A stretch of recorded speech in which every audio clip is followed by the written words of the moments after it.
and put that on me. What's up, everybody? Welcome to Fish North Georgia's live well this Thursday night. We appreciate you guys joining us. We got a great show in store for you. There we go. Hey, this is going to be a fun night. Not only is Slick Johnson going to be joining us here in a little bit, Ken Pruitt is doing emergency board work back there. So you guys be patient with us. We never know what button he's going to hit. We got to work him through this, but I appreciate him stepping up. So again, great show. Hey, it's been a hell of a week and a lot of stuff to cover now.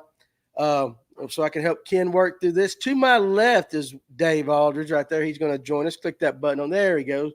And then to my right, Father Time is back with us right there in all his glory. He's got a great question of the week for you guys tonight that we're going to give away 3 ARC jerk baits. All right, so we're going to do that, the J10 SP, 110 SPs. So we're going to do that. So Slick is on his way to a hotel currently. And so as soon as he gets there, he's going to be joining us. Just got off the phone with him. So let's go ahead and take care of our sponsors while we're doing this tonight. So real quick, there you go. Sonar Pros right there. Let's pull up Sonar Pros. Trent, the guys down here in Cumming, Georgia. Hey, if you want to have your boat done the right way, you take it to Trent and the guys at Sonar Pros, 770-530-4505 by appointment only. Father Time's got a boat going there next week. Monday next week. So, again, 770-530-4505, the best in the business by none. And then Lipsticker Fishing. Hey, guess what I'm doing Saturday? I'm getting to fish a tournament with Kevin Underwood. We're coming for you and the Scott Barnes guys out there. But look, every day on Facebook, he's always posting the biggest spotted bass on Lake Lanier. He puts his clients on there. The best guide by far, in my opinion, on Lake Lanier. Lipsticker Fishing. Check him out on Facebook or at www.lipstickerfishing.com. Then we got Evolve Rod Sleeves, the best in the business. I'm selling these things as fast as I can get them in. Kevin's got them. I got them. Do you have any of them, Dave? I don't have any. We're going to have to work with you on that. We're going to have to get you some right there. A little slow. But, hey, look, your hooks are not going to get stuck in them. That's the best thing about them. They float. They got all the other options and features. Got them here at Fish North Georgia. You can get them on the website as well. And then the Money Saver Lure Retriever. Yeah, I messed you up. I skipped one right there. So we'll go Money Saver right there. Hey, listen, with all the money we spend on all these high-dollar baits, if they get hung, you want the best plug knocker in the business. That's the Money Saver Lure Retriever. We got those on the site as well. Now let's hop back up to our buddies at Festive Water right there. Festive Water Paddle Sports off Highway 369. I think they're almost completed with their fishing kayak section.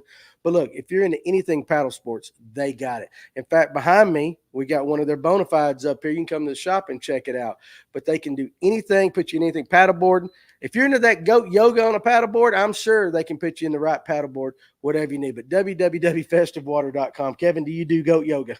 I do not. You should do goat yoga. That might help the legs. At my age, I don't know if it'd be worth it. Goat yoga is fun. We're going to try that out one day. I see your socks on there. Yeah, I know you do. So anyway, all right. Well, you threw me off with that sock comment right there. You did goat yoga. We'll talk about that in a minute. But if you're in the Jasper, Georgia area and you need tires and alignment or anything, Jasper Tire, rocking the guys up there, family business, the best around. Hey, tell them the guys at Fish North Georgia sent you and go support a local business. 706-253-3339. And, of course, our friends at Etowah Meadery Beer and Wine up in Dahlonega, Georgia. They got a great facility there. You can go Thursday nights. They do trivia. Just don't go on a Thursday night. We got a show. But a great college town atmosphere. They got mead. They got beer. They can ship mead anywhere across the United States. So go check them out at etowahmeadery.com. And so let's, while we're waiting, I've got a couple of announcements that I promised some guys since we're waiting on Slick to show up. I'm going to go ahead and take care of these. Let's see. Let me get my bearings right. Let's do this. Fishers of Hope for the Union County High School FFA. They got a benefit tournament going on Saturday, October 12th at Gibson Cove Boat Ramp on Lake Chattooga. Weigh-ins at 2 p.m., $60 entry fee. They got barbecue plates, guaranteed $500 payout. Big fish is $100. They actually got a small fish for guys like Dave, $50 for that. It's a guaranteed payout with 20 boats. Contact Tony Watkins at 706-897-7557 or Kay Watkins at 706-207-6842. So that's a cool one. Let's see. Also, Helena, we all know what happened there. A lot of relief efforts going, and these next two are they're geared to helping the people out in Western North Carolina. For you kayak guys, okay, strange birds, and I love you. But you kayak guys, there is a tournament going on from October 1st to October 14th on Tourney X. If you just type in Helena, all the proceeds are going to help Western North Carolina there. You can get all the details there. Any public water in the nation. Now, again, you're not going to be weighing them. It's all an inch thing. So that's some kayak guys right there. But that's a good thing if you're in the kayak game, want to help out, jump in that tournament. And then also North Georgia Metals. For all you guys in the North Georgia area, North Georgia Metals is partnering up with JB Ramsey Trucking. I believe it is in Jasper. Yeah, Jasper, Georgia. Anyway, they've got a 53-foot refrigerated enclosed trailer, and they're going to be taking donations there. If you look up North Georgia Metals on Facebook, they've got the post right there. But if you have any questions, you can call Brittany Ramsey at 706-889-0931 or North Georgia Metals at 706-276-1633. And there is a list of things that you can do to help out these people. But it's cool that they've got a refrigerated truck, so I guess they can do some cold goods and all that. But anything from toothpaste, deodorant, if you can find toilet paper, there's a run on toilet paper right now. I don't know why. It ain't on the cargo ships or whatever, but No, it's not. But anyway, listen, anything you guys can do to help out our fellow Americans during this time, especially those in the Southeast, y'all seen the pictures. That stuff was absolutely terrible.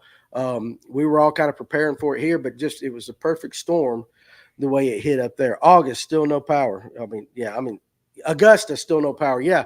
And that's another thing. I didn't realize how bad South Georgia actually got hit. There was, at one point, several counties that are 90% still without power.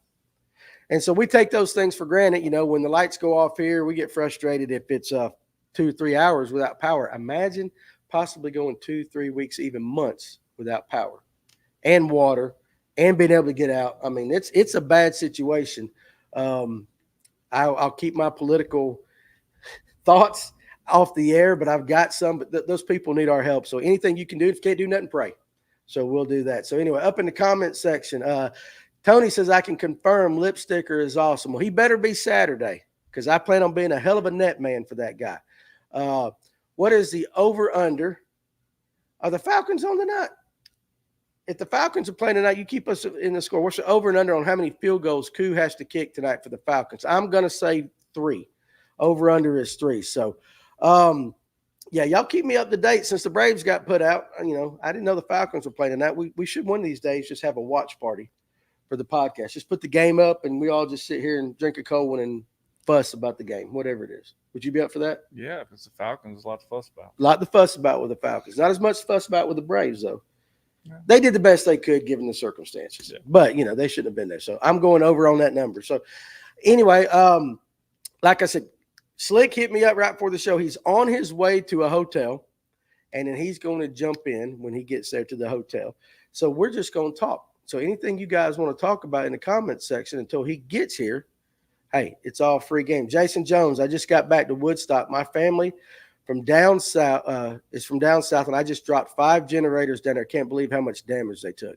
100%. I know I helped load up a couple generators here to go to let's see, I think it's Aiken, South Carolina. So that's just across the line from Augusta. And we've got some family that's got a son down there. And I'll be honest, that was last Thursday night. We had a meal on here.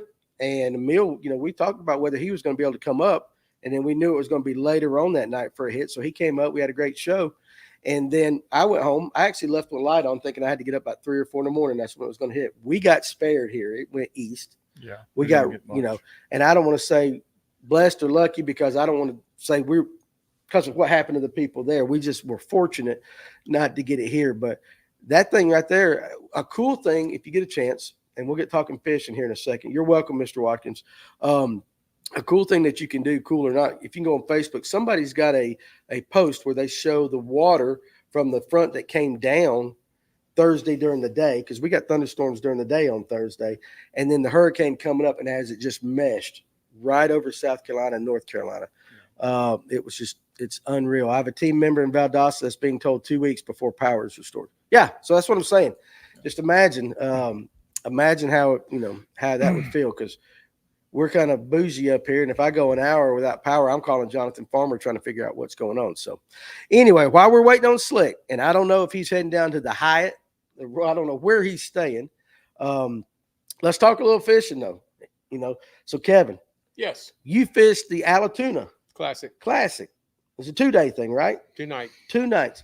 Tell everybody what it took, because I find this to be very impressive. Took a little over 32 pounds, and the first night there was a 19-pound stringer weighed in. 19-pound string weight. Now, how long was that tournament that night? 4 hours? 7 to 2 a.m. 7 to 2. Okay, so what won it? The total weight? A little over 32 pounds. That's a hell of a sack for Took Alatoona. 28 pounds to get a check. 28, 72, something like that. Now, how come when I fished with you that night, 9 pounds won the whole tournament?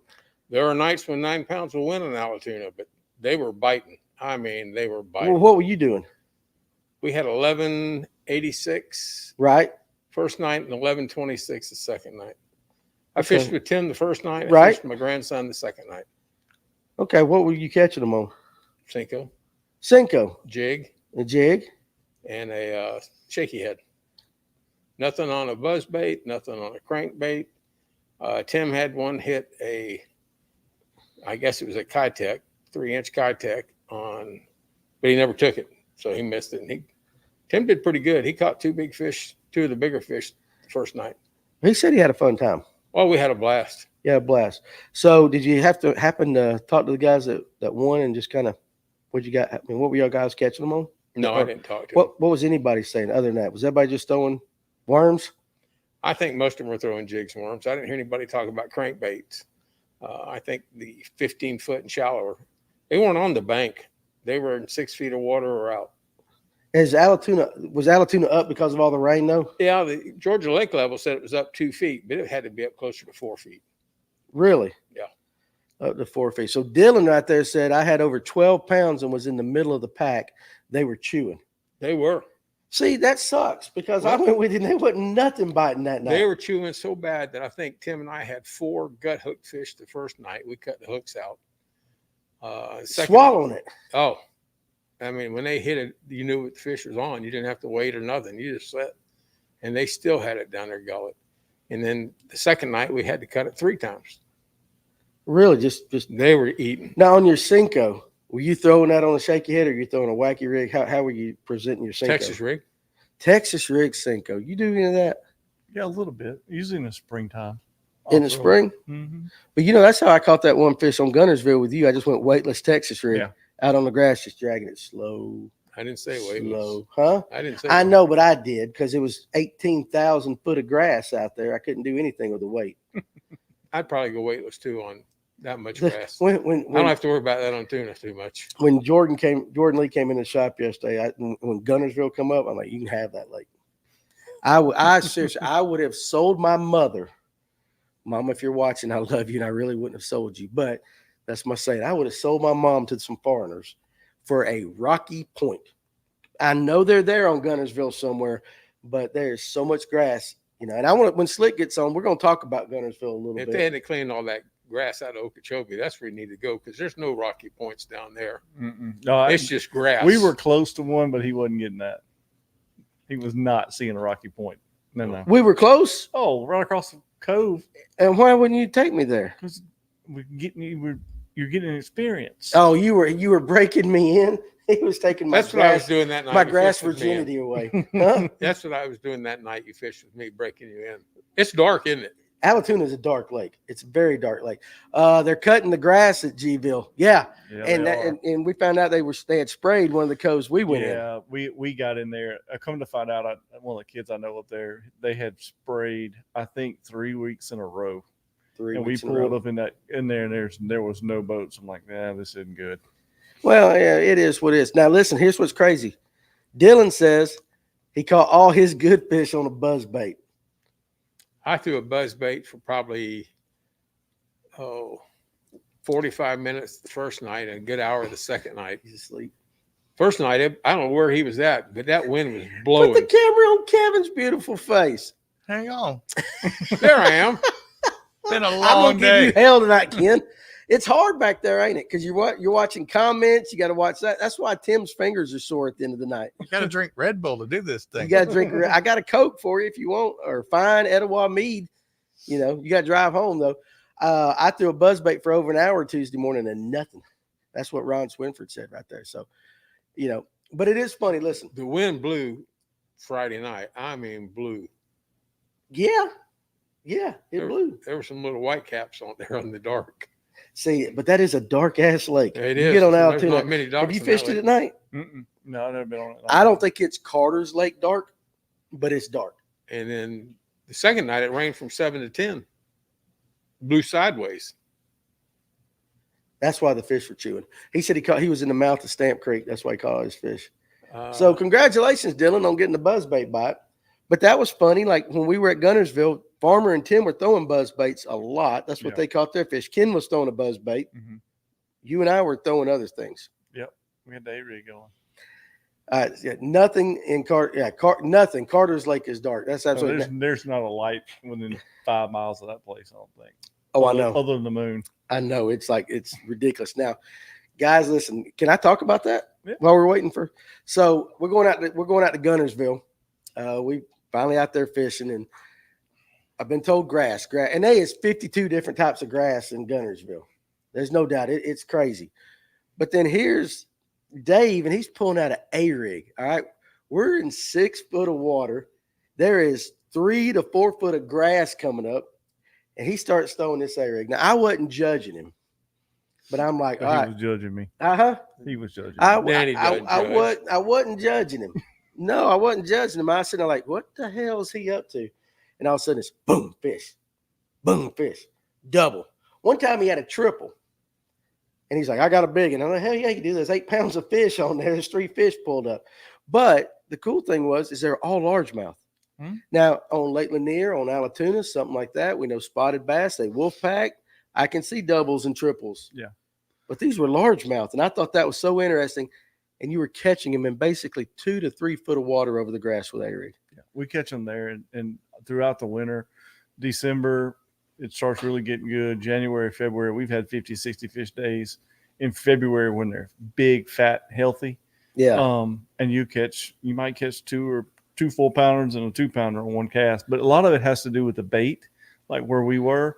Most of the places we caught them, there was wind blowing up and had bait pushed up in there. And we would catch 2 or 3, and then it would be over with. And you'd go to another place and find some bait pushed up in there, and you catch a few. Okay, that makes sense. So you know the lake, but I still thought it was strange because I'm thinking A-rig, wintertime or colder water, throwing it deep, slow rolling. Yeah. And you were burning. Now he gave me an A-rig, but your jigs were a little heavy. You didn't have another light one, so I couldn't keep it out of the grass. Yeah, it's hard. I throw 16th ounce. I throw 16th ounce with 2.8 Kitex. They'll throw a 3 or 4 inch swim bait up there. The suicide shads are really good. They're real durable. Yeah. You went through packs of Kitex. Yes. There's maybe a little more durable swim bait, saucy swim or something like that. But they eat that 2.8 from now until it's time to put it up in April. We've got to go back there because it was very interesting and all that. So I ain't got a text that Slick is lost. So I guess he's still trying to get into the hotel. So we do got Slick coming on. Ron says if there is a Bigfoot in Georgia, it's probably around Carter's Lake. And hell, I can tell you his sister's probably over here in Marble Hill. Let me tell you what happened at the shop yesterday. You guys might enjoy this. I get a phone call from the owner of the store, and she goes, what's all the cop cars doing in your driveway? And I'm like, what are you talking about? Because there's no windows on this side. So I get up and I walk out, and there's 3 of Pickens County's finest sitting in my parking lot. And they got, let's just say, a young lady in handcuffs who is definitely resisting arrest. And they're putting her in the car, and we'll just found out she had threatened a little bit like that. So I had a shakedown going on at the shop. Jordan Lee coming in. And just all kinds of things happened here at Fish North Georgia yesterday, but I had no idea what was going on. The people next door saw it, and they called the landlord. They're like, what's going on? I guess they thought I was getting arrested. But bless that young lady's heart. Yeah. Danny, you will love the grass fishing once you learn how to do it. Yeah. Yeah. I've been told that before by the people that I would like certain things if I tried it just once. You got to be careful with that. The hardest thing of all that we did was the mat. the punching. Yeah, it is. And where we were, like I said, because we were behind the last storm that came through. We got in right behind it. So when I got up there Thursday evening, the Spring Creek proper, Big Spring Creek, had 3 and 4 footers rolling in there in it. I mean, it's not very big. It's tied to the main lake, but they weren't coming from there. So I mean, we fought wind, and like I said, it was 2 or 3 footers out there on most of the main We were lake. warriors. We were fighting the wind. Warriors. We tucked in a cove. We hid like a bunch of girls. That's what the hell we did. Luke Turner, hello. So hello to you, Luke Turner. Come see me at the shop. But Guntersville, I think going back in a better time of the year, better weather would be fun. Yeah. Oh, it's a blast. It would be fun. You can when you get on them and you run a pattern. It's one of those really good pattern lakes. You can run a pattern, and you can just keep catching them and catching them and catching them and catching them. So we just kind of hit it off time. The hurricane didn't help. You still caught 20-something fish Saturday. Yeah, you did. That was a bad day. It was off. Oh, it was off. They only caught 20, and they were small. I mean, usually you catch a few big ones, stacked in there. But listen, the punching thing. Let's just be honest now. From somebody that's never done it, you throw that big ass weight, the little critter bait or whatever it is, through the grass. You got 1.5 or 2 foot under it, and just lift. Yep. And you lift. And you lift. But what you're doing is you're hoping like hell you'll just land it in front of a fish. Yeah, you need knock one in the head. It's a guessing game. Yeah. And I imagine, like, how long would it take to break down a whole back of a creek that was just covered in that shit? Well, sometimes you can get it. When you find them, they'll be a certain distance in, or they'll be on the corner or something like that, and you can kind of pattern them. But you got to get a bite to do that. And but there can be stretches too where it's 400 yards long and they're in a 50-yard stretch too. Right. And you just got to find them. Or they just ain't there all of a sudden. Right. They're not biting. They're there. They're just not biting. Right. Tony Watkins. Yeah, Michael Porter says, my shoulders can't take it. I'm right there with you. Tony Watkins, did someone tell you that you'd like kefir? Yeah. I like kefir. Just don't drink a whole lot of that at one time. It could be rather dangerous right there. So let's go back to Alatoona again because we're waiting on Slick. If he stands me up, I'm going to kick his ass. He's a pretty good sized boy. Nah, I will shoot him. I will shoot him in the knees and get him down to my side. Huh? He won't stand. He ain't much bigger than me. I seen him talk to him down at ICAST. No, but he's Danny, everybody's bigger than you. I know, but he's probably bitching at the hotel woman trying to get a better deal or something like that. Falcons scored on their opening drive. There you go. Hey, listen, you can come right here for your fish talk and your football. 7-0 Falcons. There we go. Buccaneers. Yeah, we want them to beat Tampa anyway.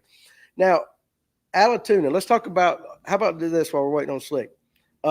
Get Ken to join in too. He just you can talk. We don't want to just stick you back there by yourself, letting you press the buttons. How about this? Real quick. The easy job. How did you like Guntersville? It was good.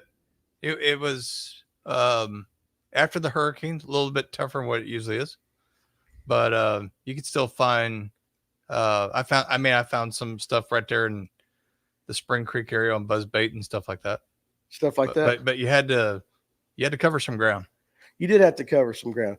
Dan Parker, he ain't that good a size. I talked to him today, but forgot to ask about tonight's show. He ain't that big. That head might be that big. He's pretty proud of himself. I'm just kidding. I like Slick. You know what was interesting, though? Do you realize I was telling you guys just before, I'm telling you guys, when I said Slick was going to be on tonight, I got all kinds of comments. Good and bad. Which leads me to and some of them were good-natured fun. Some people were pissed. They were mad. And I'm like, why? Why you got to worry about one guy's opinion that much that it makes you mad? They think we tell the truth all the time. I lie out my ass. I know you do. I do. Anytime somebody says, "Where they biting?" I make up all these questions. Yeah, I know. You don't know where the hell an answer is. Listen, he had a question tonight that we will just wait till we have like a truck to give away. When we get big enough to give away a truck, we will ask that one damn question because ain't nobody in the world. You and Jesus are the only ones that know the answer to that question. And your mama. Yeah. And your mama. They're crybabies. We can talk about that a little bit. So one thing on social media that I don't like and that we will never be is what I call the ambulance chaser. Now, we're talking YouTube and all that. It's one thing to have an opinion on a subject matter, but some people, they do a deep dive. They're digging for that negative every single. They're ambulance chasers. They want to be the first with the scoop, and you guys know who they are. That I don't like. I think Slick's a little different in that he does know what he's talking about. He does have some insights with BASS, with people in MLF. You know, he's got some connections. So he's not just reading a news report and then just throwing stuff out there. Is he colorful? Yes. Is he a little controversial? Yes. But grown men get mad. And I'm sitting there thinking, like, why? I don't know. I mean, is there anybody on social media or YouTube that you see that just anytime they open their mouth, it makes you mad? We're going to go political? Well, no, because we know political, but like no, not really. In fishing or fishing, fishing, no. You take it with a grain of salt. Right. You have to. And if you don't like it, you just especially with don't watch it. Yeah. What about you, Dave? There's a couple, but like I said, I don't watch them. I mean, it's just I have that choice. I can either comment negatively or I can just not watch it. And I just have you ever laid a negative comment on a YouTube video? Not on YouTube. We got called a clown show one time. Oh, really? Oh yeah, we did. We got this. It's probably after you had me on. No. I had a comment one time, and I'm not going to say who did it. A local guy. This is a clown show. And I was like, well, shit. I mean, it is what it is. Yeah. But the majority of the comments are always positive. Now, last week, Emil was talking about, we were talking about Randy Blockett, and he was like, and not so much his opinions, but his followers are almost like cult status now. Yeah. They're almost like cult status in that whatever he says, they're right there with him. We had a new one come out today, with I think you, it was about he's got a new job at the age of 60. Yeah, his new YouTube. Yeah, YouTube. Well, how do you keep a YouTube audience? One or two ways. You have great guests like I do, if they ever show up, Slick. You have great guests, or you have to drama. It's like a car wreck going down the highway. People are going to stop and look. It's like we talked about when Emil was on there. We're talking a little bit about that, and it's all in the title. They changed the title. He has made no bones about it. He'll change the title to draw. And like I said, I've done it. I've clicked on something like, what is this like real? And you click on it and they're throwing a buzzbait or flipping a jig. I'm like, this was not, but he got my click. Oh, he got your click. All right. Yeah, he did. So, people just feed the algorithm. Slick's a good dude, and he's generally correct in his opinions, but he pushes buttons like no other, and I personally love it. I get along with Slick. I like it like that. Now, sometimes I'm sitting back and he'll make a video and I'll just go, all right, that was, but I have that choice. I don't have to watch it. I think there has to be somebody, though, to stir the pot every now and then. And he does it well. He does. He does it well. He can't rap worth the shit, though. No. Somebody needs to tell him he can't rap. And I think a lot of it is, too, there's so many people nowadays doing that it's just like stir the pot overload, if you will. It is. And it's hard to find something that's fairly positive. You having fun in there, kid? But he is speaking for some Buttons are driving me nuts. Stirring that pot, too. Yeah, Like no, you're correct. Ford faces sonar, and the guy in the back of the boat's not getting the fish. And he had a video come out about combining the two together. Mm-hmm. So the boater and the non-boater combine their weight. Well, that encourages the boater to put this guy on fish. Right. Yeah. And honestly, when I started fishing BASS way back when, in the weekend series, that's the way it was. I had 5 fish, he had 3, but it was a combined weight. So we would go, and if I was paralleling the bank that morning, I caught me 5, I spun it out and said, all right, buddy, come on. I'd kick it at a 45 and let's catch 3 more right quick. Yeah. And that, like I said, that gives them an opportunity to have a good day if you're doing something like that. Right. I don't know why they ever got away from that. That's that's the way it should be. That's the way it was set up when I first started fishing the weekend series, BASS stuff. I can see that. Now, Tony, who fished with Kevin Underwood this week, and I know you had a good time. Trait Zaldane, pull that comment up right there. Trait Zaldane. I try, but she's just a little shit stirrer. But I never say anything negative on her podcast. I follow her, and I've had a couple comment interactions with her on X. I always want to call it Twitter, but on X. I've always said, I mean, and she is, and maybe not in a bad way or good, but Trait does do that. She's very opinionated, but she stands behind her opinions. I've always wondered, just like if Chris ever sits back and just goes, oh, Oh yeah. Oh, people don't like sarcasm. Jeffrey Johnson. Hi, fellas. Sorry I'm late. Hey, listen, that's all right. So is Slick. He's trying to get into a hotel. Dylan, Slick is what the fishing industry needs. Some serious stuff and some funny stuff. Not serious to break the tension. I like me some Slick. Yeah, I mean, you do, but a lot of people don't. And that's what I find, honestly. Like, how many fishing on YouTube? Either one of you guys, how many people other than Fish North Georgia, of course, how many of you guys do you actually follow and like watch their video or clip every day when it comes out? A lot of them put them out once a day, once every other day. Do you follow anybody in particular? I'm talking about somebody that's commenting on something. Probably about 10. No shit, really? Yeah. At night, I'm up to 1 o'clock every night. So, Well, who do you follow? I follow most of the pros that are on there that'll post anything. I follow anything that comes out. I look at it. I don't have just 10 followers, but I'll see at least 10 a night. But I'm talking about like let's take cerebral tackle, get your fish on, those kind of things where they've got like a video where they look in there. We're going to talk about this today, or like you don't follow any of those. No. You follow anglers. Anglers. Okay, so you don't follow that. Do you follow any of those guys? No, I usually follow the angler, and then I follow up on whatever they're posting. So like the wheelers, I watch all their videos. Right. Gerald's stuff. I mean, anybody that's Polyneck, I watch a little bit of it all, just because you can learn so much from it. Yeah. And I'll look at the seasons that they're talking about, what baits they're throwing, and how it can help me possibly. I mean, I take notes and everything. I know you do. My wife says I'm crazy. So. You are, though. Yeah. You are crazy. I am. I mean, I fished with his boat. Like, we're talking about boats and being like the most organized boat I've ever seen. As far as everything is tagged, down to the weight. And, I mean, you're pretty organized. Yeah. This guy's obsessive. Yeah. He's got something wrong with him. I do that too, because like I said, when I moved to Georgia, I was like, my wife kind of moved me to Mecca fishing. There's all these places that I'd grown up wanting to go to and be at. And like I said, I'll pull stuff. Like if I'm going to Clark's Hill, I'll pull, especially in the wintertime, I'll pull when Tackle Warehouse was there, Watch Wheeler and E-Bear and all. Right. I utilize all that for that. But at Guntersville, most of the stuff that most of them post, you can do. Yeah. It gets a little wonky sometimes on Lanier because of the herring. Yeah. Or Alatoona because of the herring. But at Guntersville, if it's in the fall on any other lake, it's something to watch. And like I said, you may take a little something away from it you can use. Yeah. I think so pull up Tony's Tactical Bassing. Howdy. What's up, Drew? And then people started hating Slick because they didn't realize his Alabama Bass Council stuff was satire. I seen guys get really upset at the ramp after watching one of his videos. 100%, like the Alabama Bass Council.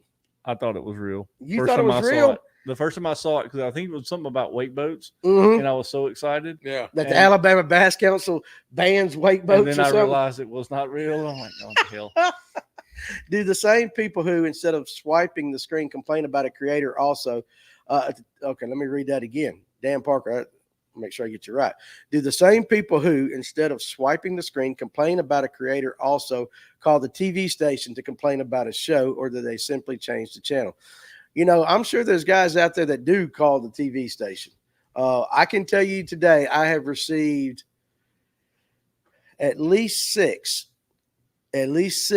people, either on Facebook or me directly, have questioned why I would want to put Slick Johnson on my podcast. The reason I wanted to put Slick on my podcast is because I've personally met him. He's a nice dude. He's funny. Is he controversial? Yes. But knowing the man a little bit, I know kind of behind the scenes a little bit. And I mean, Jordan Lee's one of the nicest guys in the world that I've ever met. They're buddies. Mm-hmm. I mean, if he's okay, Jordan Lee's okay with him. Yeah. That says something. Cause he's awesome. What about these channels? Let's pull a couple out. Like, let's take Randy Blockett off the. Do Tactical Bassing. Okay, let's take Tactical Bassing. Slick looks like Swindle. I don't know about they like each. I don't know if he looks like him. Did you tell Slick it was 8 p.m. Georgia time, not Central? Yeah, I did. He hit me right before the show and said, I'm going to be a little late. I'm headed to the hotel. So I'm going to ask him what he's doing in the hotel. Tony says, yes, they do call the TV station. I've got a friend in his 80s who emailed a weather lady a nasty email because she stood on one side of the map too long. He should have been looking at the weather lady at 80. Well, yeah, maybe he wanted to see her better side. Maybe so. Maybe. Have you seen them Mexican weather ladies? Good Lord, Kevin, if you're up to 1 a.m, that's what you need to be checking out. Mexican weather ladies. That's all I'm going to say. I'm in bed with the wife. I don't think I need to be doing that. You're in bed with your wife and you're still on the thing Mm-hmm. on your phone? Is Mm-hmm. she asleep beside you? Mm-hmm. It don't bother her that you're on your phone that long? Oh, yeah, it bothers her. Oh, okay. All right. Okay. Well, I'm on my iPad, not the phone. She says it's too bright and the earpiece is too loud. the earpiece, you got your headphones on and all Yeah. that. And you moved and you blinked and you breathed too heavy. Yeah. So Drew Patterson said they awesome too. That's what I'm saying. Hey, listen, mate, after the show, if you don't do anything, Google Mexican, go on TikTok or Google Mexican, because they dress a little different than the women do up here. I'm sure. That's all I want to say right there. My Ryan Veeder, unreal people feel like this. He's hilarious. People have lost it. Yeah. And they've lost it. And that's kind of indicative of our society today. Yeah. Like, I mean, listen, political, we're split 50-50. You can't have friends on the other side. I do, but you're not supposed to. When you see somebody posting something like Randy Blockett, I can click on it or I cannot. And I watch his videos from time to time. I give him my click. My wife would tell me to go to another room. Mine does. Yeah, for sure. Is that what you're laughing at? Yeah. Yeah, your wife. Did she tell you ever? I used to stay downstairs. I just started going upstairs. You should. Assert your authority. That's your bed. That's what makes a happy marriage. Is that what it is? I can either be happy or I can be right. I choose to be happy. Words of wisdom. Words of wisdom from Father Time. Say that one more time. Put the camera on him. We got to make sure we get this clip right here. All right, say that again. My words of wisdom. Yeah. I can either choose to be happy or I can choose to be right. I choose to be happy. That's right. Listen, no doubt. I was marrying a guy. Hey, we got to start offering this service. I can marry you guys at Fish North, Georgia if you want to. I've done 3 weddings so far, but I told one guy. Still married? Huh? They still married? Every one of them are still married, and it is Good. legally binding. It is.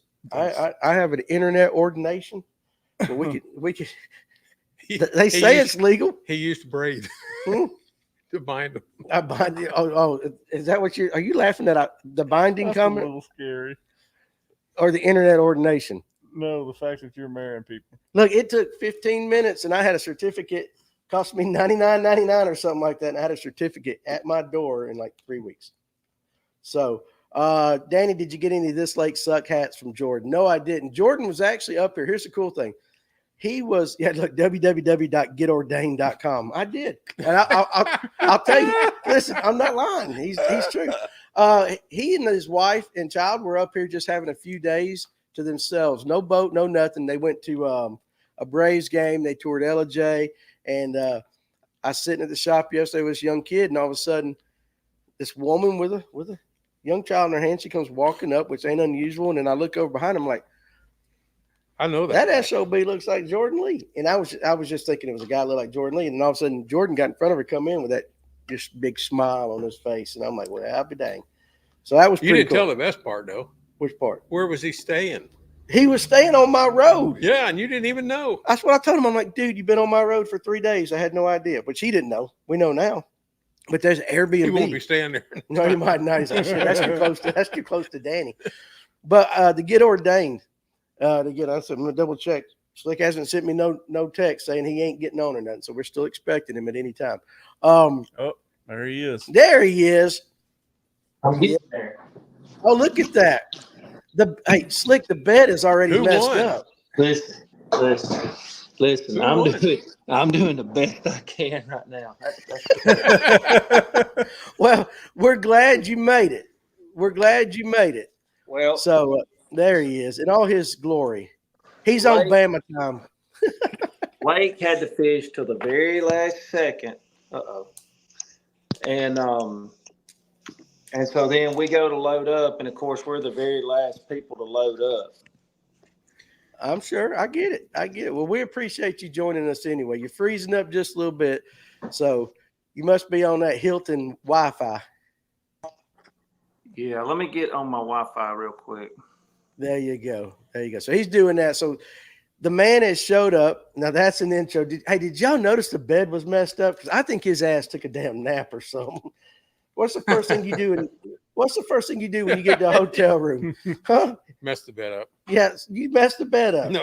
Yeah, that's what I do when I walk into a hotel room. He went in there and took him a damn luxury shower. Probably brushed his teeth. Do not ask him why he's late. The bed tells all. I don't want to know that, damn Parker. But anyway, he's switching to Wi-Fi, and then we'll get him on here in a second. So turn the AC down. So I guess so. That's the best thing to do in a hotel room. First thing I do. That thing's going on That's 60. what my wife does. I like it If cold. I'm paying man. for it, is I'm gonna make it cold. So I We can got get it. icicles. hanging. Go that. So he's redoing the Wi-Fi. So he was fishing. So we're glad he did show up. But and we're gonna get all the things that we talked about. We're gonna get. I'm gonna get his opinion on those things as well, because there is a lot of copycatting going on. Again, there's a lot of ambulance chasing going on, and not all of these guys that are doing that have really any actual insight into the league. They might know an angler or two that calls them up and said, "Hey, this is what's going on. Yeah. This is what's going on." You want to y'all talk about listen to Fred Ashcraft. Y'all talked about those hot Mexican ladies and the beds messed up. Just putting it together. Fred Ashcraft said, "I didn't say that he's hot. My wife would get on to me. I said, just go watch them. Go watch them." Slick is a part of the grown ass man mafia, and but all you get was Slick. Hi and bye. LOL. Hey, listen, he still showed up. We got him for a second. You want to go ahead while he's getting his Wi-Fi? You want to do your question of the night? I can. All right, so let's go ahead and do this so that once we get Slick on, we can talk. We want to stop. I will ask him. So for 3 ARC J110 SP jerk baits, all right, the first person in the comment section that gets this question right, I'm going to send them to you. Again, he's going to read the question 2 times. 2 times, right? 2 times. 2 times. So let's go ahead. You guys in the comment section, I'll ship these things to you. The colors are, hell, I can't read them with these glasses on. Let me pull the colors off. You're going to get a Table Rock. You're going to get an AU Pro Blue. And you're going to get a Wakasagi. Wasabi. No, it ain't no wasabi. Wasagi. What? Wasagi. Wakasagi. It's Japanese. Who Hell, I cares? don't know. They're All right, getting 3 of them. If they're they getting get it 3. right. So go ahead with your question real quick. Then we can talk to You Slick. got the question and answer in there too, Ken, right? No. We're going to do our question of the week real quick, Slick, so then we can talk to you the whole time. All right. All right. What date was the first time I was on the show Fish North Georgia? I'll read it again. What date was the first time I was on the show Fish North Georgia? All right, so you guys got to do a little research right there. So you two are going to follow the comment section. Just keep scrolling. And then I'm going to talk to Slick. So how the hell are you, buddy? I'm good. I've been good? all over the country today, but I'm good. Listen, I got the first question for you. And this is the question I get asked about you more than anything. All All right. right. Softball question. Who the hell is Slick Johnson and what does he do for a living? Do you have a job? I'm not lying. I get asked that all the damn time. Does Slick have a job? Okay. So who are you, dude? All right. So I own a foundation repair company. When I'm 51 years old. I said that when I turned 50, that I would fish for a living. Little did I know the TikTok thing was going to happen. Jordan, year and a half ago, me and Jordan Lee and my son went to Lake Champlain. Jordan says, "I'm going to make you a TikTok." Okay. I'd never even been on TikTok. Okay. All right. So Jordan makes me a TikTok. He uploads my first 3 or 4 videos, and he teaches me on the plane ride back how to do it. Right. So I get back, and a month goes by, and I do a list of who I think the best fishermen in Alabama are. And a couple months later, I got paid to do this live for a pro-am that Jordan was fishing. One of the guys that I put at the top of that list was fishing with Jordan. He hooks Jordan in the head. So I make a video. First time I ever said the Alabama Bias Council. You're right. I make this video, and my son is fishing a tournament the next day. And I come out of the hotel room that morning, and it had 600,000 views. And I thought, hell, I'm famous. That's right. And so I thought that I had this great video that still went viral, and then an hour later, I see the walleye cheating scandal comes out, and I'm furious because now they're going to take all my views. Little did I know, the only reason I got a view was because of the walleye cheating scandal. The algorithm picked it up. Yep. And so, I had like 4,000 or 5,000 followers, and somebody said, "Man, you can make money when you get to 10,000." Well, I got to 11,000, and then Cayuga happened, Yep. and nobody had ever really spoken out against an organization, especially on social media, and nobody kind of knew the inside stuff that I knew. And so I was livid about what happened at Cayuga. So hell, I'll just say it. Yeah. And here's the bad part. I got to about 20,000 views, and one day I have a fishing team. When my fishing team fishes lakes close to the house, I do not boat captain my kid because he gets that daddy's waypoint stuff. Right. So I carry two of his buddies, they're brothers, and we get back home and they're going fishing the next day. So I got the boat backed up to the shop and they're tired. I said, "Listen, I'll tell you what, I'm going to go on and go get gas. Y'all going in the morning. This way I ain't got to come up here." So they get in his truck. I go pull off. I get about a quarter mile down the road and my son calls me. My son that I've never heard say a cuss word in his life. And he cussed me. And he told me how stupid I was that I'd ran over one of the kids. So I turn around with the intent to whip my son's ass for trying to play a joke on me because that ain't funny. Right. Unfortunately, I pulled into my parking lot and I saw the blood coming out of his ears. I saw the blood coming out of his nose. I saw he had been run over. And I realized it wasn't a joke. And I called his mom and daddy because, I don't know. Do I call 911? Do I put him in the truck? What do I do? Right. His daddy was the only calm one. He said, "Hey, we're a mile from the hospital. We're going to go check him in, put him in the truck, bring him home." So we put him in the truck. Some passerbys stopped. We put him in the truck. We carry him. I still got to unhook the boat. So my son carries him to the hospital. I beat them there. And then and his mom and daddy was there. And when you have to tell somebody whose child you were responsible for that you just hurt their child, Mm-hmm. that was the hardest thing I've ever done in my life. And and when they finally got him in, I was crying, his mom was crying. I stayed at the hospital all night, and about midnight, his dad come out and said, "Man, everything from here up is good. You need to go home," because I had his other kid. So Right. So go home, and they called and he'd left his phone. And so my wife had said, "Hey, I'll carry his phone back. Don't you go back. Everything's fine. Because you're beating yourself up. Yeah. And she calls me on the way back, and she said, I don't want to upset you, but everything's not fine." And I lost it again. And I said, "What's wrong?" And he had broke both hips, or broke his hip in two places each side. They had to fly him to Birmingham. And so a couple of days later, after he was okay, he stayed in rehab for a wheelchair for 4 months. So when I say he was okay, he was not okay. Right. But I went to do a video about it because if I'm going to call people out for doing things, I have to be completely open and honest about my life.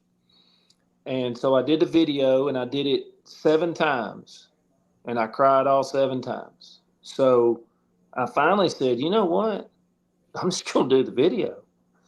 And I got like 13,000 followers off that.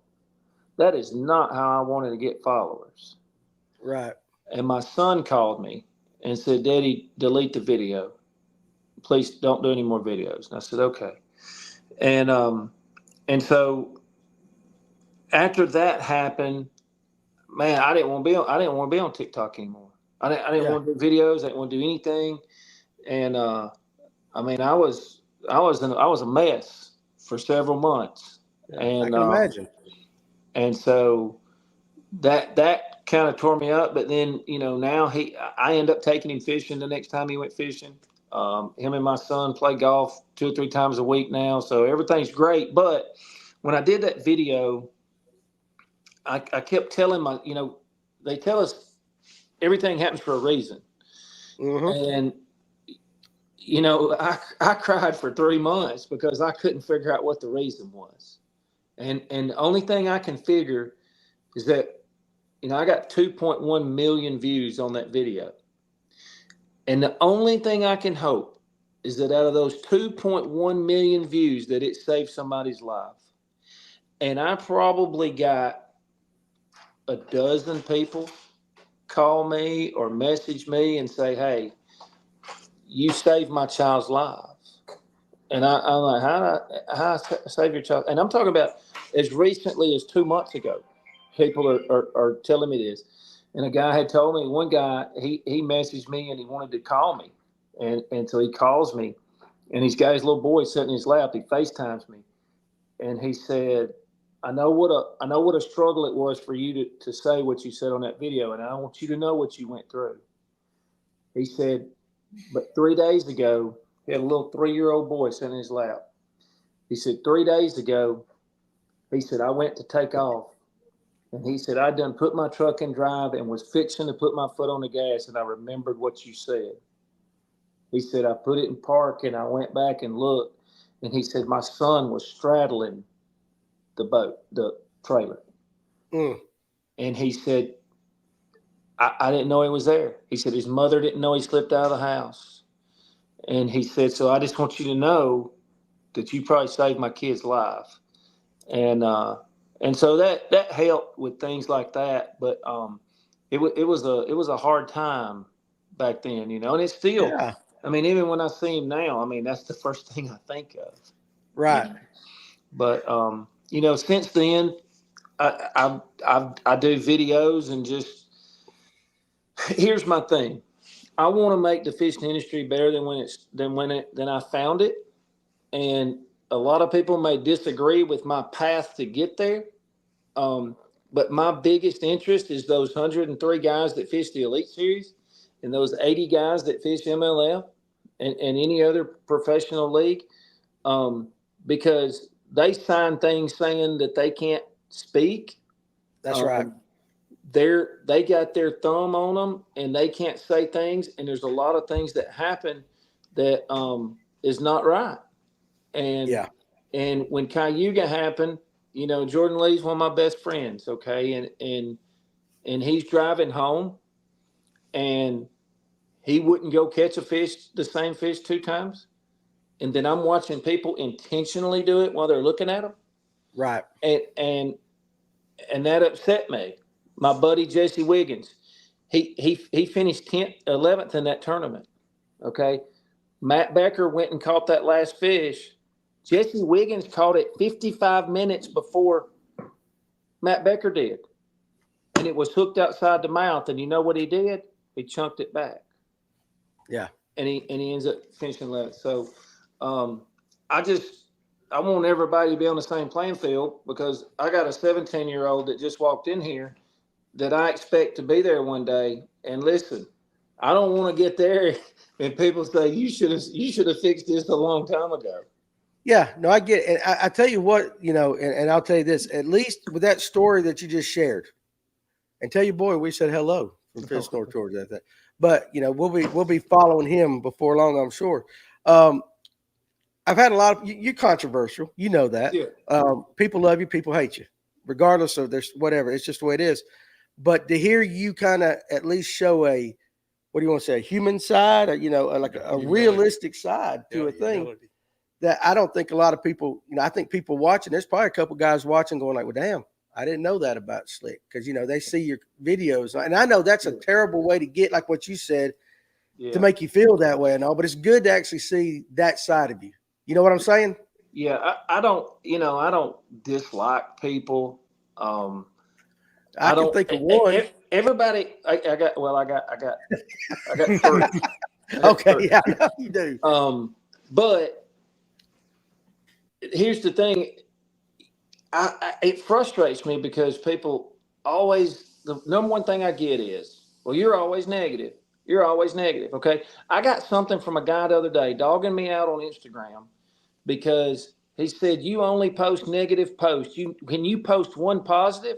I said, well, buddy, if you'll go to the one before this, you'll see where I paid for 8 anglers to go fish Logan Park's high school college tournament. Yeah. Yeah, I know. Yeah. But here's what I say to those people. The reason you don't see my positive stuff is because the algorithm brings you what you like. 100%. And so if all you see is negative, then you're watching negative. Let me tell you something. If you pull your Instagram up or your TikTok or your Facebook and it shows a bunch of naked women, then you're a whore and that's what you watch. Okay. It just is. Okay. Yeah, you're right. No, I know. You're right. I mean, you don't hear these men fuss and say, man, I'm tired of seeing these naked women on my social media. Well, that's what you're looking at. That's right.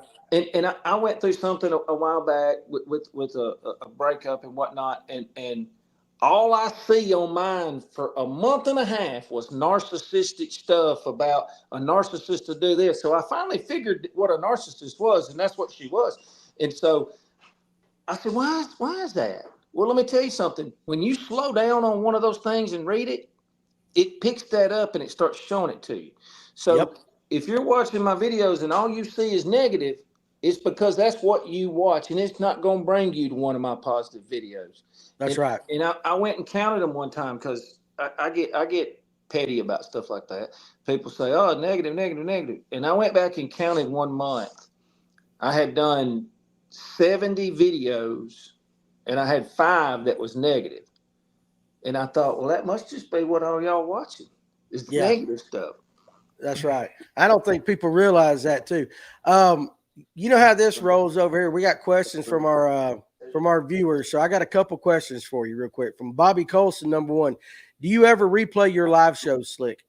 So I've been saving all of them. I'm actually working on a YouTube right now. Okay. Fishing Chaos hired a full-time cameraman. I've done a lot of fishing shows, but I want to get 6 or 8 months before I make it active. And I got some with Lake. I got one where he caught almost 30 pounds one day, and he won't let me put it on anything because of where it was. And I don't blame him. But I've got a lot of that stuff coming. And we've started downloading all of the live shows. Some of them I got to edit some stuff out because sometimes I get a little fired up and I say things I shouldn't. I watch them. Hey, real quick, has anybody won that thing yet? Has anybody won the question of the night? No, there's a couple of them real close. You guys are close. You ain't won it. So you guys keep going on. Keep doing that. I tell you what, a question that I had from a guy, and it was funny as hell. He asked, and I'll get to Clarence's question. He goes, does Slick even fish? Oh, hell yeah, he fishes. Okay. Because I don't ever see him fishing. I'm like, he fishes. Okay. So I don't like bragging. Okay. And I don't like bragging on my son because if I tell something he does, I get the negative stuff. Okay. Right. The last 2 weekends, he's went and fished BFLs. He went to one on Pickwick. He finished 6th in a super tournament. He goes to Wheeler and finishes 10th or 11th. And he comes down here to Logan Park's high school chaos tournament. And yesterday, it's catch, weigh, release. He was leading by 32 pounds at the end of the day. Okay. Now, I don't go and brag about stuff, and I don't brag about myself. But when people ask that question, I'm a little bit of a smart ass. That's all right. And so I went and got all my BFL trophies. I went and got every trophy that I could find in my office, and I put them in those 3 chairs where I do my live shows. And I'll do a video and say, you was asking if I do what now? You was asking about what?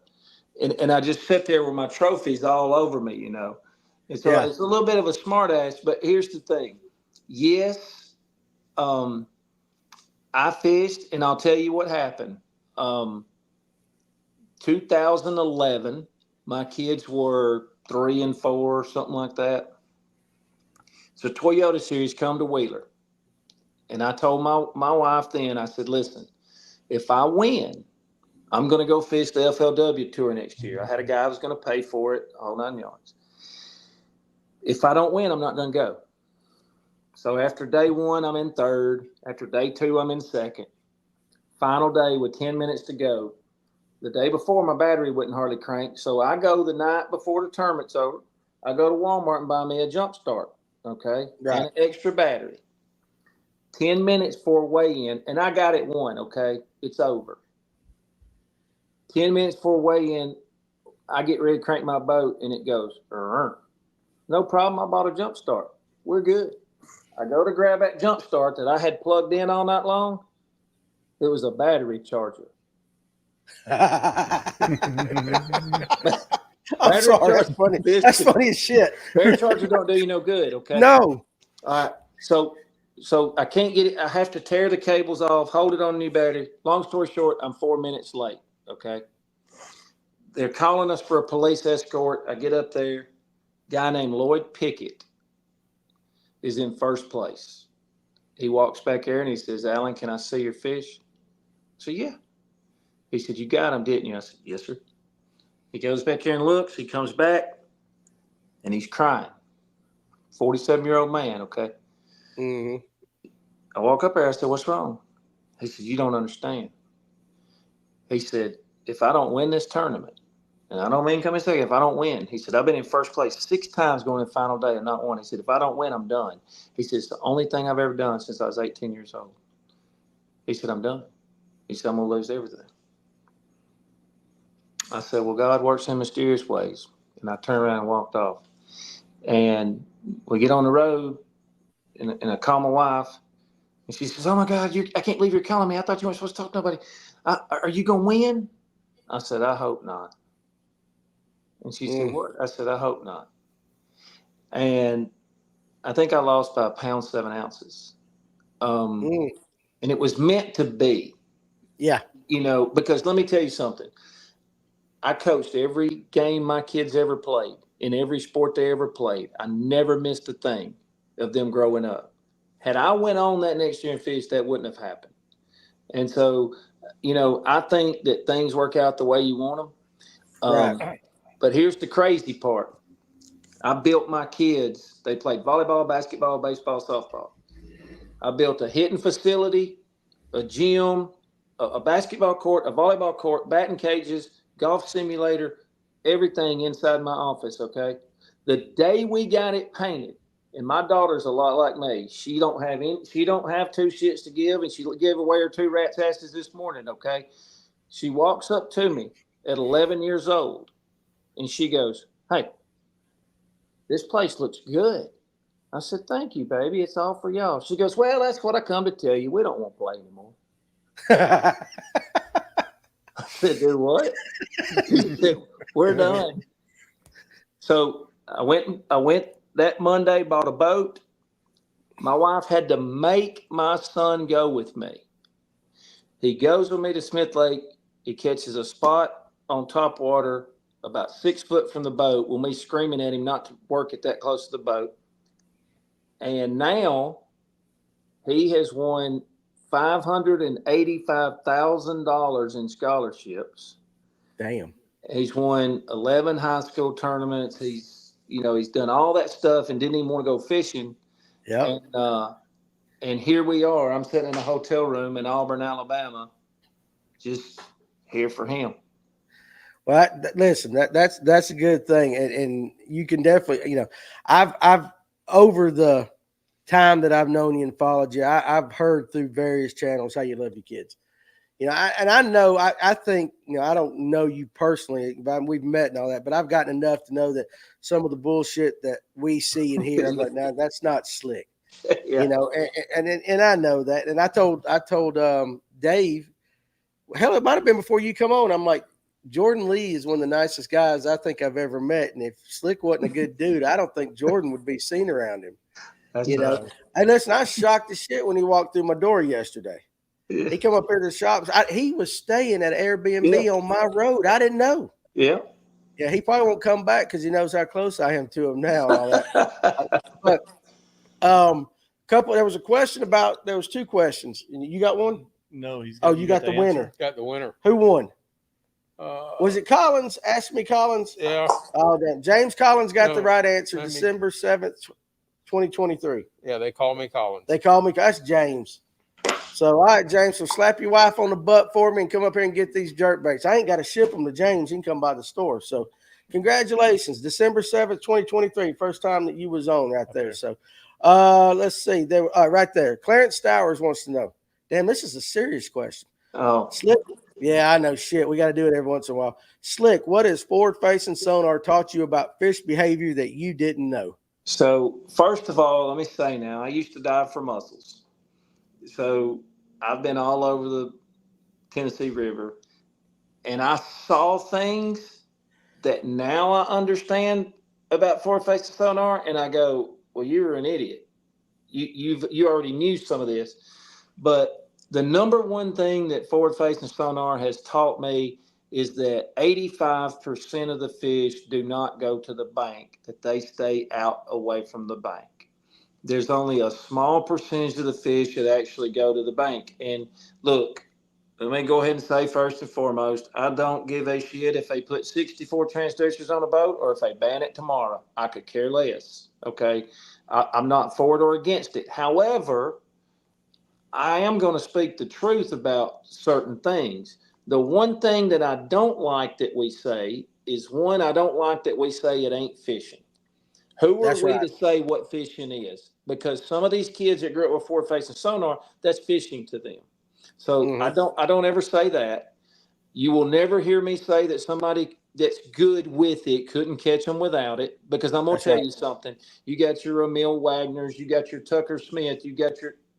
I ain't gonna say Drew Gill because Drew Gill might not could. He's dependent. But let me say this. Okay, take Drew Gill for instance. Mm-hmm. If this guy is that passionate about fishing that he put in all this work and drive and effort to figure this out, who are we to say he wouldn't have done it without forward-facing sonar? That's right. Yeah. Now, here's what I will say. It does fast track people to the elites. It fast tracks you to success.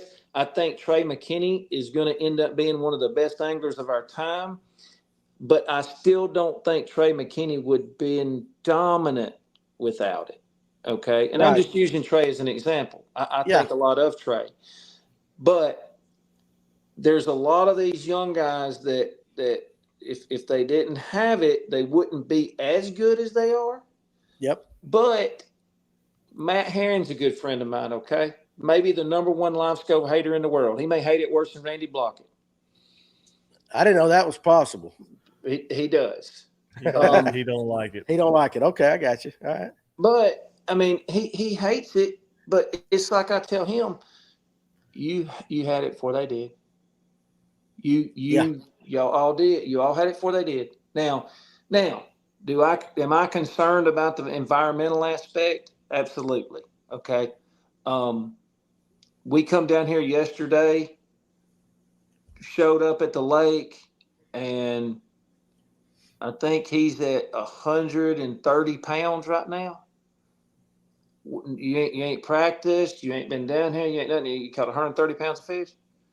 Okay. Those are fish that never were before being caught. Right. And at Guntersville, it's not as much forward-facing sonar as it is not taking care of the fish. But at Guntersville, we're getting these 5 fish, 30-pound bags being caught every tournament.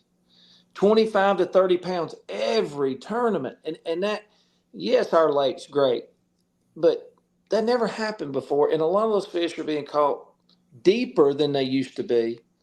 And so my concern is that environmentally one day, and I know we're not trying to get in a live scope debate, but environmentally one day, once we figure out what it's done, it may be too late. Okay, that's interesting. Now, on your take about the young guys, when I've had Emil on, and of course I had Trey on, G was on, and all that. One thing they all say though is how much work they've done and they put in. And Emil said the other night he thinks anglers now, not that they were any better than the anglers back in the day, but he feels like they work at it a lot more than the anglers back in the day. So they're on the water all the time. And not only that, they have at the fingertips any fishing show they ever want. My son has 2 screens in his room.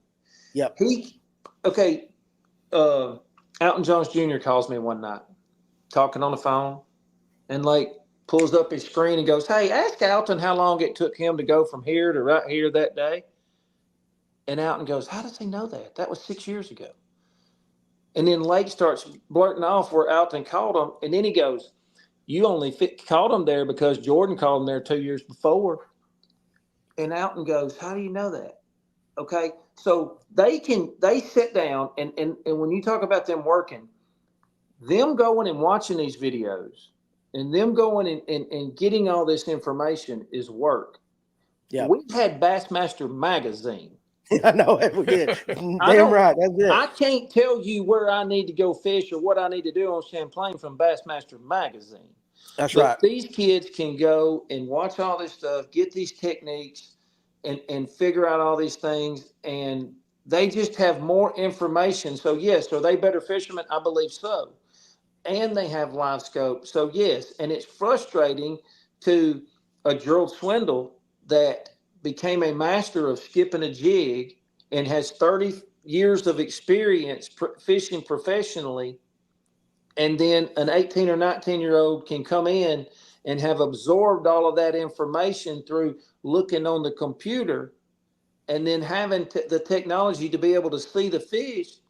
It's like the 35 years of experience is just thrown out the window. Yeah.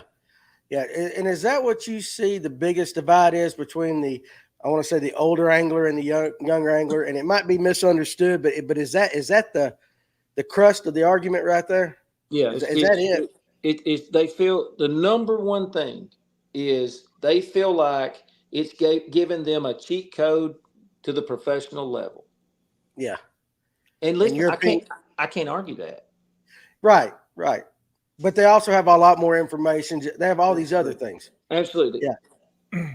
I think Emil Wagner, Trey McKinney, JT Tompkins, Drew Gill, Hayden Marbett, Tucker Smith, and remind me to say something about Hayden Marbett I want to tell you about. But those kids would still be the best of their class. Now, would they be as dominant as they are? Maybe not. But let me tell you something about Hayden Marbett. Do you know who that is? I know the name. I do not know him like you do. Okay, but you know Tucker Smith, right? Yeah, I know who he is. Yep. Okay.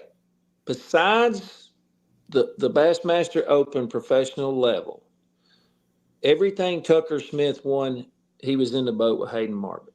Okay. High school, college, but everybody knows Tucker Smith, but Hayden Marbett is Tucker Smith's partner. Okay. Mm-hmm. This dude is an absolute stud. He won the Toyota Series on Guntersville, won the ABA the next week, the ABA Top 150 after that. This dude's incredible, okay?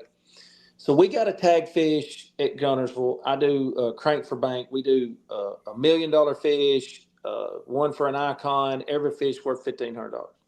So I called Hayden and I said, "Hey, I'm going to get some live bait tomorrow, and we're fixing to go to Guntersville and catch our hunters."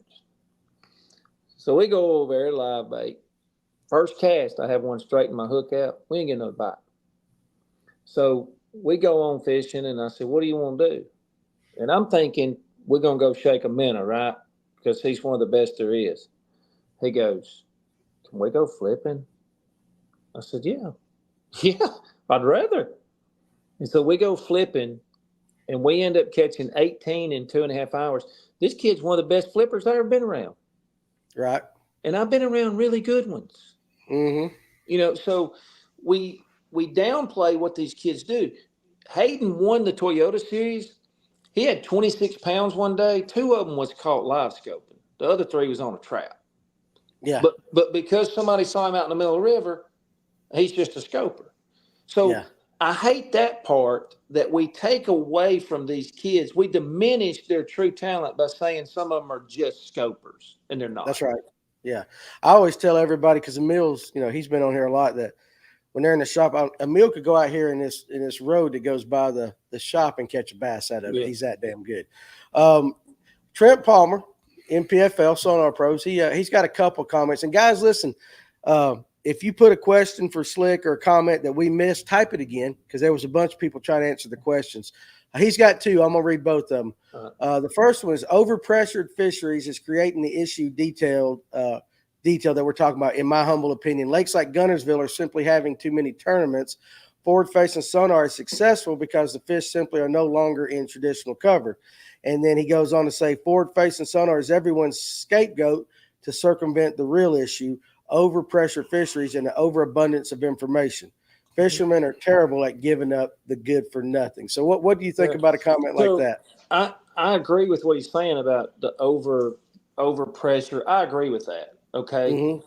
But where I'm at, remember, I don't care if you ban it or keep it. I could care less. Okay. Right. So I'm not biased in any way about live scope. I just tell you the truth. And so I agree with Trent that Guntersville is extremely overpressured. Okay. Everything over there is a community hole right now. And so, especially when you're in a bright green icon, you get a couple of days out of it, and then everybody else is going to be fishing it. So I agree with that. However, we cannot, Trent's saying they're in untraditional cover. Okay. I don't know exactly what he's saying there, but I just said when I first come on here, 85% of the fish do not go to the bank. Right. They go to the grass. I think when Guntersville, that's probably not the percentages. But we cannot deny the fact that those suspended fish we were never catching during the summertime. Okay. I'll give you an example on Pickwick. On Pickwick, used to, okay, the only thing I'll say that people may say I'm arrogant about is I'm a great shellbait fisherman, okay? I dove on them. That's what I'm known for. That's what I do. On Pickwick, when you would go down there and those fish were sitting 2 foot off the bottom, I don't care what you're throwing, you're not biting. They're not biting, okay? You remember about 3-4 years ago, the Elite Series went down there and they were all putting little hooks on their spoons and they were snagging them, okay? Because those fish won't bite. We couldn't get them to bite. Right. But now, if I can go down there, they don't have to be pinned to the bottom. They can be a foot off the bottom, 2 foot, 6 foot, don't matter. I can throw that minnow and catch them. And I've watched my son, okay? I watched him down there at Pickwick 2 weeks ago. I go fish tournaments with him and sit in the boat and film him just so he don't have to split the money with a partner, okay? I watched him go down there fishing stumps and then turn to the right and go, these are 8-pounders. Flips out there, catches a 713 that's just roaming around out in a flat, okay? That fish is never, ever, ever, ever, ever being caught without forward-facing sonar. Yeah. Okay? So my argument about what it does to us catching bigger fish and more fish is saying we would never have seen those fish before. Right. Okay? We would never have caught them. I'm not against forward-facing sonar. Trust me. Right. I don't think it should go away. I think there should be limitations. I don't think that you should be able to see 300 feet away and 80 feet away at the same time. Okay? Yeah.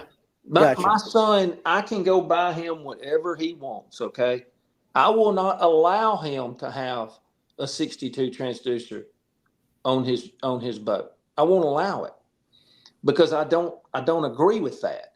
I don't put the transducers on the back. I don't think that's right. So if you go and shoot a deer, okay, mm-hmm. and you're going to be in the whatever their record books are, okay, it says that animal has to be given a fair chase. All right. If we've got a transducer that I can see 500 or 600 feet, and I'm looking around 500 or 600 feet while I'm throwing at this one at 40 or 50 feet. I don't think that's fair. Okay, Yeah. I'm just And that's saying, that's reasonable. That's reasonable. yeah. If look, I know we probably can't do this, but if they come back and said, "All right, we're going to let you have live scope, but you can only see 60 feet or 80 feet," okay, how can the live scopers complain about that? How can you complain because you can only see 80 feet? Yeah. Because some of these guys, Trent's one of them, they're dominant with it, okay?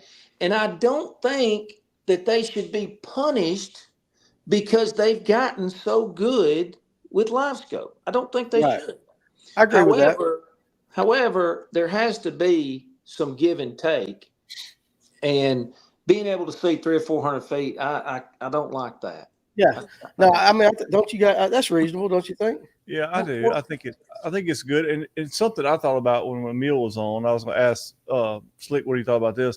Sometimes I think some of the older guys that do complain about it and the work and all that stuff, because like I said, we know these kids are working. It's a different kind of work than it was 20 years ago.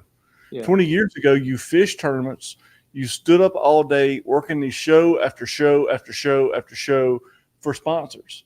Now they can go out, get on a boat with an iPhone, take care of a lot of their sponsor stuff there, and they do that work on the internet. To me, it's just a different kind of work. It is, and I'm gonna say something about the That's a good point. thing. And I want to say something about the guys doing the work.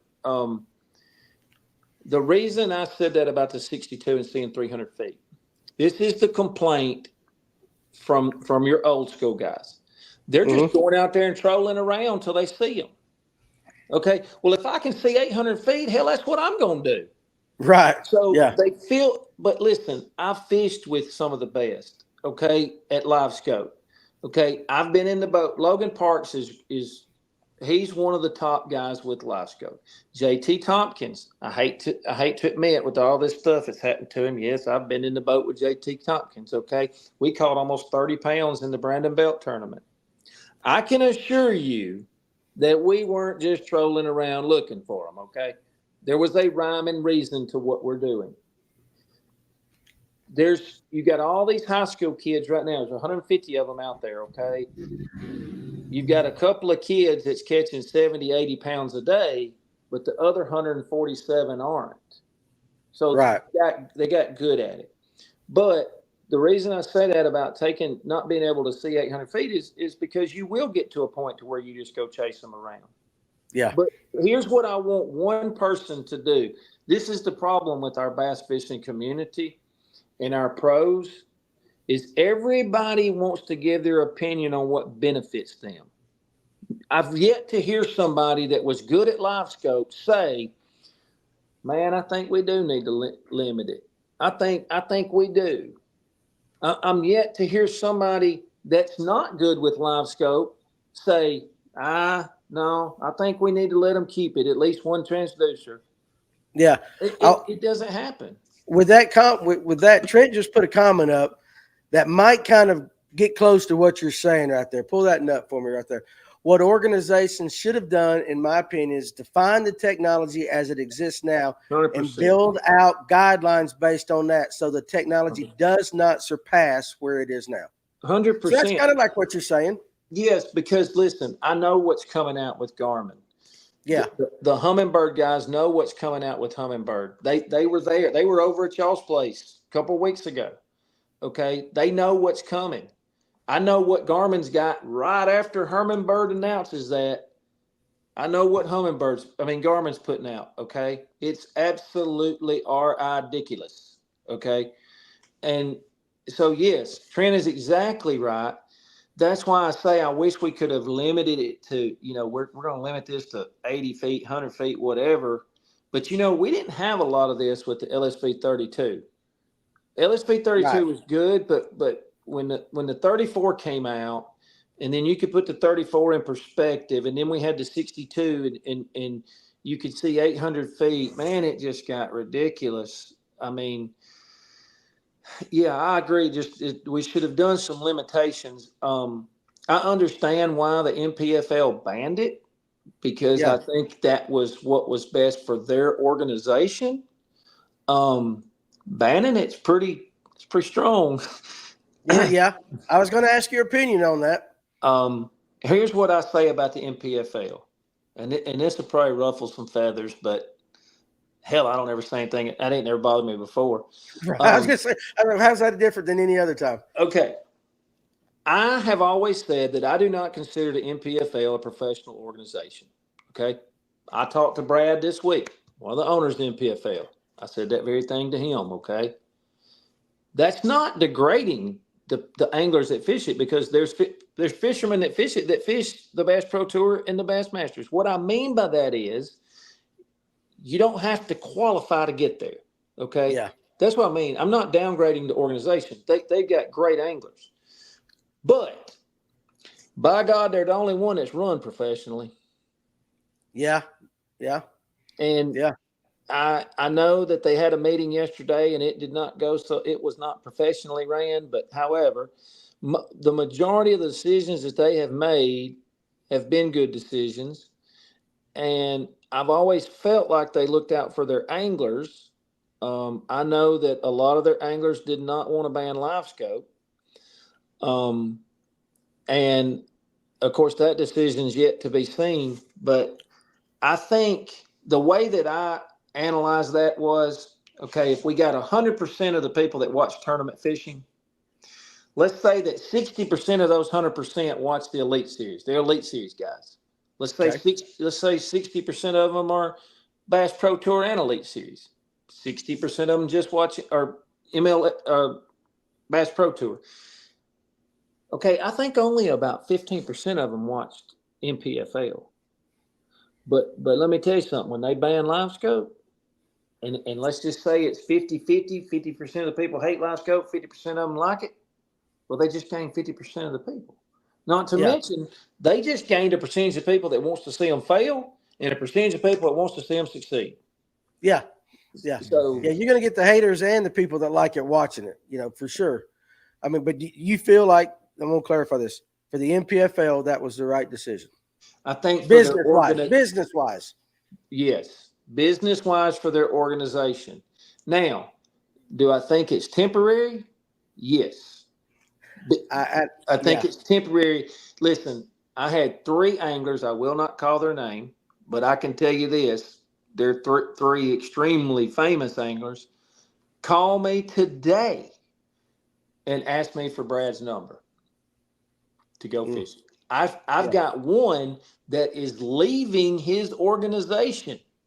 And when he does, it's going to be news. Can I ask you if that angler is over the age of 35? He is. Okay. That's kind of gives me that. Well, I will tell you this. I talked to a couple of the higher ups in the NPFL, and one of them basically did say, hey, listen, we do it. If it fails, we always can change it back. Yeah. So, but you think that's why it might be temporary, just because that ability to change it back, or? Yeah. I mean, why do you make that comment? Okay. So I'm gonna put you on the spot right here. I'm gonna get in trouble for this one. Okay. So Matt Herring's coming. Okay. Yep. I'm not gonna say anything to you I don't say to Matt, because I talk to Matt every single day. Right. Because I asked him this when he said he was coming. I said, hell, you ain't gonna fish for another year or 2 anyway. So if you're bringing the older generation, now you're bringing some superstars, okay? And I don't think I should yet say some of the names, but you're bringing some superstars to your organization. And so that's going to give you some immediate viewership. Yep. Now, what's Trent Palmer going to do? What I've talked to several anglers that said, I'm not fishing NPFL. I'm not going to fish. I'm not going to do that. Yeah. And to be honest with you, I would feel like I had a better chance to go fish the NPFL because it's no live scope. But I think that some people have a false sense of security, I guess you would say, some of these people that say, and I'm going all the way down to the weekend angler, right? You got a lot of weekend anglers that are sitting at home going, baby, they done banned that live scope. I can go compete now. Yeah, bullshit. Hey, bitch, you wasn't competing before. So what makes you think you're gonna compete? You wasn't catching them before, Bubba. And so I got you. There's a lot of people that think because live scope's been banned, all of a sudden they're fixing to be Jacob Wheeler. Yeah. And that's not gonna happen. Now, I think MLF, I think they made the best decision for them. I think that BASS, I wish they would have done 4 and 4. That's what the anglers wanted: 4 with, 4 without. Flip a coin at ICAST to decide what the last one is. I think that would have been the way to go. However, limiting it to one transducer, I can't argue with that. Yeah, I know. Trent said the same guys ain't coughing up 32K either. So I will say that I know I've talked to Trent, and out of respect for him, I'm not going to tell you what his decision is, but we've talked about it. So I kind of have a really good feeling what he's doing.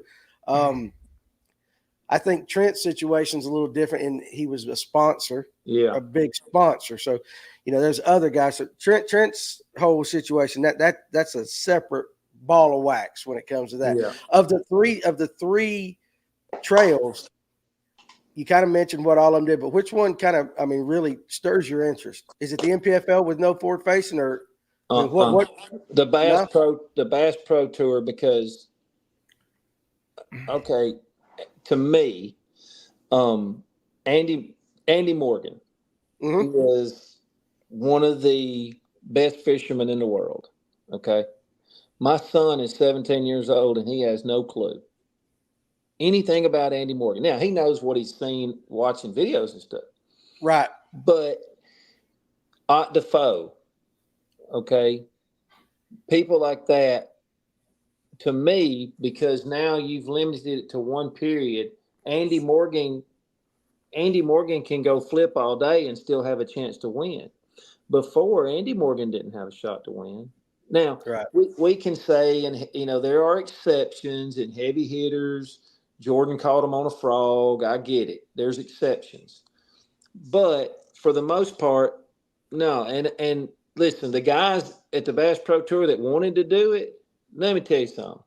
Jacob Wheeler's fixing to stomp a mud hole in y'all's ass because people ask me all the time, what makes Jacob Wheeler great? Well, I'm going to tell you. He's in the top 5 of every category. He's number 1 in preparation. There's nobody prepares better than Jacob Wheeler, okay? He's in the top 5 live scoping. He's in the top 5 flipping. He's in the top 5 ledge fishing. He's in the top 5 bank running. So no matter where you go and what you do, he's one of the top 5 anglers doing that. That's why he's so great. So you want to take live scope away from Jacob Wheeler for 2 periods? Okay. Not going to hurt him. He's supposed to take more of your money. Yeah. He just is. Jacob Wheeler is an exception to everything. And I know early in his career, some things, I know all about it. I think a lot of the things that happened to him early on, some people will put an asterisk on Jacob Wheeler's career. I don't. I think Jacob Wheeler is going to go down as the best to ever do it over KVD. Okay. All right. Now, let me ask you a question. How many people was bitching when KVD had side imaging 2 years before everybody else? How many people was bitching when KVD was dominating with side imaging and down imaging? How many people? I didn't hear anybody bitching. I can't remember anybody. Nobody, because it wasn't social media. We didn't have social media. Right. But we didn't have the live coverage. I'll tell y'all a story. I'm gonna date myself telling this story. I was 20 years old, and I get a phone call. I thought it was a joke. Somebody called me to take Roland Martin fishing. Guy calls me up, and he says, I hear you the hot shot bass fisherman on Wheeler Lake. And I was like, I don't know. He said, well, would you mind taking Jacob Wheeler? And I thought it was one of my daddy's buddies playing a joke on me. So go home in the shower, and my mom opens the door and says, hey, I said, yeah. She said, Roland Martin's on the phone. I said, yeah, tell Roland Martin I'll call him back when I get time. I'm not believing Right. that it's Roland Martin. So I get out. It's a Florida number. I call him. Hey, Alan, this is Roland from down in Orlando. Well, it was Roland Martin. So long story short, we go fish. We come out that day. We're standing by his boat, and he starts telling me, now you got to remember, I'm 51. This was 31 years ago. Right. He says, Alan, he said, you ain't going to believe this technology that we've developed. I said, what? He said, out there we caught them fish today? I said, yeah. He said, look right here. He said, I mashed a button and it marked exactly where we were. Okay, I'm the guy that goes triangulate by 2 trees and a power pole and everything, and I'm like, this guy's drunk. He can't do that. That's a waypoint. Yeah. Yeah, I'm like, he's lying. Okay, so imagine being the first person to ever having waypoint management on your graphs and being able to mark where you're at on a grass line or a ledge or whatever it is.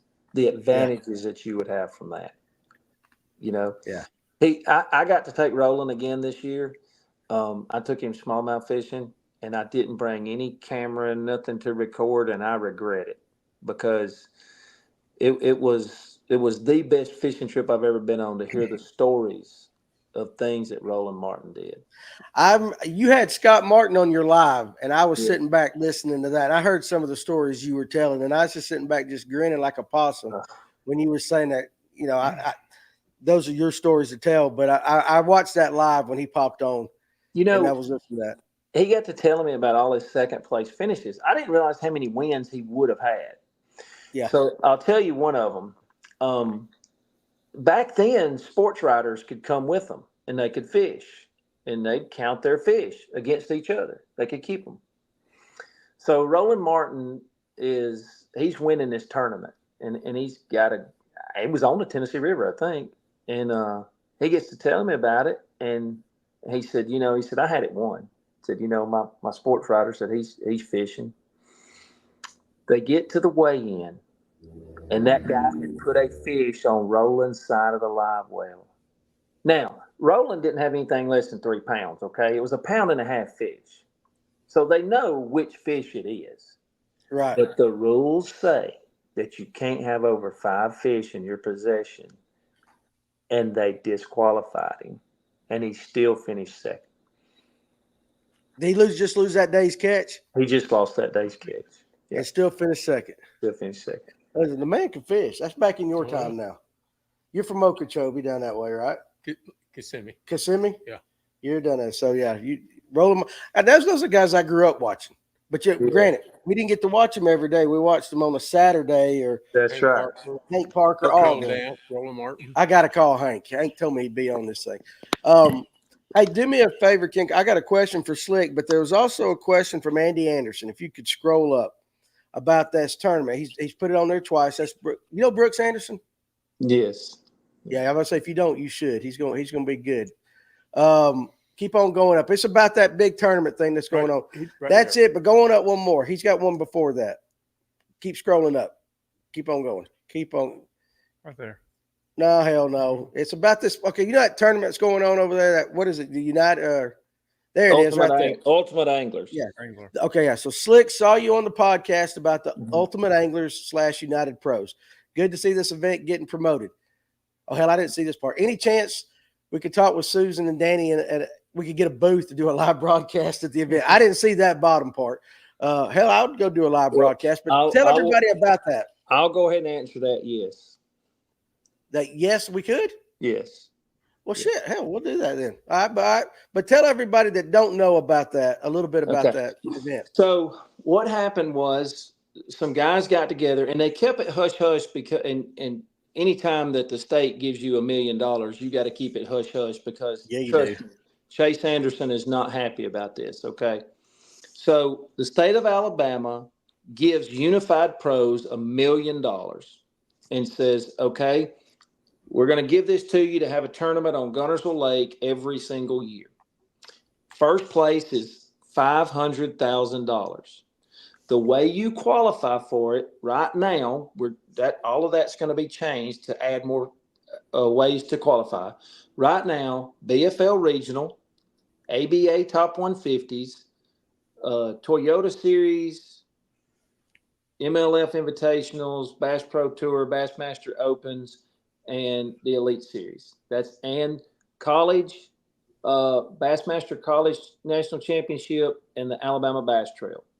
So the qualifications are on ultimateangler.org. You go on there, you can scroll down and see what the qualifications are. The stipulations are you have to be a member prior to fishing that event. Now, membership's $500. That goes back to conservation for the state of Alabama. A percentage of it does. A percentage of it goes to Ultimate Angler. So the idea was to create a tournament, no entry fee. And then people say, well, you're having to pay to be a member. That's true. But to get the best anglers in the country. And the way you do that is to get them from the qualifications. Now, you don't have to win a BFL regional. You can finish 55th. And if you're the highest qualifying member, you go. There's been 4 tournaments so far that nobody was even registered. So, I get what you're saying. So as long as it's almost like if you have a bass cap boat in a tournament and you're the highest bass, you don't have to win the tournament. But if you're the highest guy in a bass cap, you get the prize. You've got to have bought the membership prior. So you got to buy the membership prior to the tournament, and you could finish like you said, 55th. But if you're a member, you got it. Yes. Am I correct on that? I just did a video on it, and the only reason I've been waiting is I had begged them to put the BFL 2 days in there because I wanted my son to qualify. Hey, nothing wrong with that. Nothing wrong with that. So that's what why, about the MPFL to be added to the anglers? The MPFL is included. I'm sorry. Okay, I just saw a comment on that. Okay. Yeah. So hell, $500,000 is a pretty sweet prize. Yeah. Now, do they have to get so many qualified for that to happen? I mean, is there a chance it's going to happen? The money's there. The money has been given by the state of Alabama, and they're paying out. I don't want to get this wrong. I think they're paying out $1.3 million total. Damn. And now, for this to be sustainable and to keep happening in the future, I think they're going to have to get the memberships up to a certain point. Right. But right now, the state of Alabama is giving it, and they're having it at Guntersville in November of 25. No live scope on this one? No live scope. No live scope. You can qualify using live scope, but no live scope in the tournament. You should go do that. You fish Guntersville. I do fish Guntersville. But Listen. You know the other day when I hit you up for you to come over and hang out with us? Yeah. We were filming. Let me tell you something. I ain't never seen so much damn grass in my life. I mean, I'm from Lake Lanier. I told them earlier I would have sold my mama to some foreigners for a damn rocky point. Yeah. I've never fished grass like that. He taught me how to punch. I don't know how y'all guys find that shit exciting. Yeah. Yeah, but that's a whole different world on Guntersville. So we've got a YouTube episode that we did G Money on TikTok. Oh yeah. So me and G Money go and Lake, my son, and Jordan, we're gonna go compete, 2v2. And one of the best clips, I had found some frogfish up in Roseberry, and I had called them up there. And I see them when they come in, and they pull up to the wrong mat, of course, But Jordan Lee's one of them that I'll tell you a little bit about him in a second. But they pull up to the wrong mat. And so I crank up and I idle over there and I put my trolling motor down. And all this is on camera. I said, hey, dummy, you're in the wrong place. I said, come on, I'm going to put you on some frogfish. I know you can't find any. Before I finish my sentence, my son sets the hook on a 4-pounder. And as he's reeling it in, Jordan sets the hook on a 3.5. If you think I didn't get roasted on live camera, you're wrong. I bet. Hey, I had a person in the comment section ask for your son's name so they could follow him. It's Lake Johnson. Lake Johnson. So there you go. Whoever asked that earlier. And we're down here, Logan Parks. It's his second year to do this high school college chaos tournament. We're giving away $25,000 for first place, we're giving away a brand new nitro with $20,000 worth of pure fishing Berkeley Abu Garcia stuff fully loaded in it as a draw prize. Okay. And the way we do this is we do catch, weigh, release. You have to take a picture of it. So the first 3 days, the high school kids fish to see who's going to be the number one draft choice. So they're putting their fish in on the leaderboard. And that's what's going on now. Day 3 is tomorrow.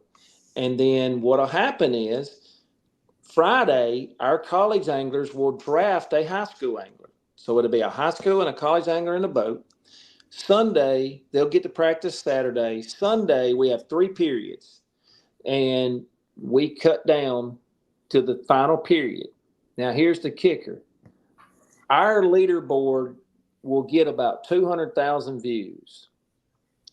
The last period, we cut it off. So everybody comes to the Coliseum. The parents have no idea who won. The anglers have no idea who won. And we call them out from 15 to first. And if you want to see a parent hoping their name don't get called, they're sitting there just cringing, hoping they don't hear their kid's name called till the final 2. That's right. But I'm an Alabama fan, but the University of Auburn, I have to say, they give us the stadium, they give us the locker room, and what we do for these high school kids is we got 24 colleges that'll be there in the locker room. And so tomorrow night, or Friday night, tomorrow night, all the college kids get to come. After they register, they come in and get to visit with all the colleges. I talked to one college coach today. He said, I got 7 scholarships to sign.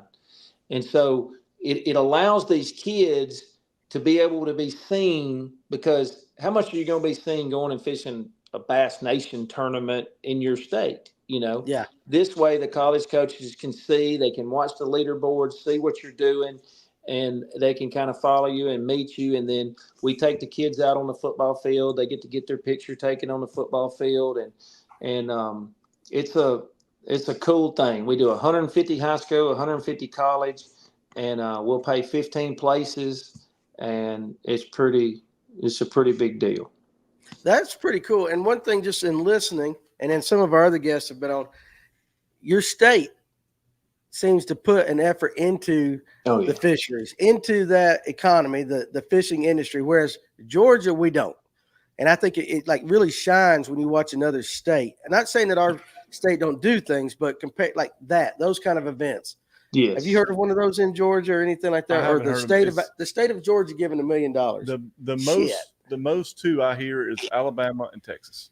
Yeah, South Carolina doesn't do bad. Tennessee's not that bad, but Alabama and Texas seem to be the most. Bunches of money in their fisheries. Yeah. Anderson, South Carolina does a great job. Yep. Probably too great for some of them people around there. They don't like it. Oh, I know they don't. But Alabama, our tourism people, that's just the thing. If a tournament wants to come, they calculate how many beds you're going to bring and how much money they can pay you, and our tourism people pay the money. Without a doubt. Yeah. We had that conversation with a lot of guys keep asking about why doesn't the elites come to Lanier or whatever. It's like, hell, because nobody wants to put the money to bring them here. Yeah. I mean, seriously, they just don't spend it. Now, Alabama had always blown Georgia out. I thought he was going to do a football damn comment, but yes, I get that shit. Too. I knew before you came on that we were going to talk serious stuff, because I expected. I know a lot of people thought it was going to be one of these things, but I got to ask you one question that's kind of off the cuff. All right. Bassmaster Jim wants to know, Randy Blockett versus Floyd Buckets in a cage match. Who wins? Floyd Buckets. Floyd Buckets. There you go. I asked the question. I actually you showed me his house, didn't you? When we were driving that Guntersville. We rode by it. We rode by it like that. I want to know this from you. Top 5 anglers in the world, professional anglers, in your opinion. Okay. Right now. Across all of them. Across everything. I think obviously Jacob Wheeler. Mm-hmm. And I'm going to throw one out there, and a lot of people are going to think no, but and they're going to think I'm biased, but I'm not. Go look at the numbers. I'm throwing Jesse Wiggins in there, and the reason I'm throwing him in there right now is because I'm going to come up with people that and he's going to get left out. Listen, I'll tell you a story after we're done with this top 5 about Jesse Wiggins. But Alton Jones Jr. Okay. I gotta have Jordan, and y'all can say I'm biased. I don't care. I expected that. And that's 4. And there's so many, and somebody's going to get left out. And I'm going to say somebody that's, I don't know, for the 5th one, man. I mean, right now you got to say Dustin Cannell. You have to, but there's so many that could be in that, and fishing is a momentum thing too. When you're fishing good, and it comes and goes. And what a lot of people don't understand, they say, well, why was this guy good this year and he sucked last year, or vice versa? Man, these guys are human beings. They have lives, they have wives, they have children. And I watched Jordan go through it, when his baby was being born and all that. And you have different responsibilities. And I'll tell you something about Jordan. Jordan sucks if he sleeps at home. He absolutely sucks. And if you go back and look at this year, Jordan had 2 tournaments that cost him the Angler of the Year. One was in Coleman at Smith Lake when he slept at home, and the other one was at Wheeler when he slept at home. Okay. And so it gets people out of their routine. And so if you're by yourself on the road and all you got to do is worry with getting your stuff ready and where you're going to fish tomorrow, that's what you're focused on. If you're at home and the baby's there and mama's there and you're carrying out trash and you're mowing the grass, you're not focused on the tournament. I met Mama and the baby yesterday. Did you? She come up first, and then there was this guy behind, and I was telling him, I can see as you walk up to our door, and I see this woman carrying a baby, and I'm like, okay. And then there was this skinny guy behind her, and I'm like, hell, that looks like Jordan. Yeah. But I didn't expect Jordan to walk through the door, and then he came in, and it's just that big ass grin he's got. Yeah. But the funny story is, I got this young kid in here, and Jordan comes in, and we're talking, and we talk for a while, and then I get that kid to take a picture of us, and then Jordan and them leave. And I looked at that kid, and I'm like, do you have any idea who that guy was right beside you? And he don't follow professional fishing. He goes, I said, that was damn Jordan Lee. And he's like, I guess he's good. And I'm like, hell yeah, he's good. And I said, you could put him top 10, if not top 5 of the best bass anglers in the world right now. Yeah. And he was like, really? And he goes, he was such a nice guy. And he had his wife and his kid around him and everything like that, but had no idea. The superstar that was right by him. And Jordan didn't act like it, though. You know how Jordan is. He didn't act like it, He was just Jordan. I'll tell you a couple of stories about fishing with Jordan. And Matt Lee's the one you need to have on and get him talking about it, because Matt, he's funny about Jordan. Help me set that up. I can do that. All right, okay, good.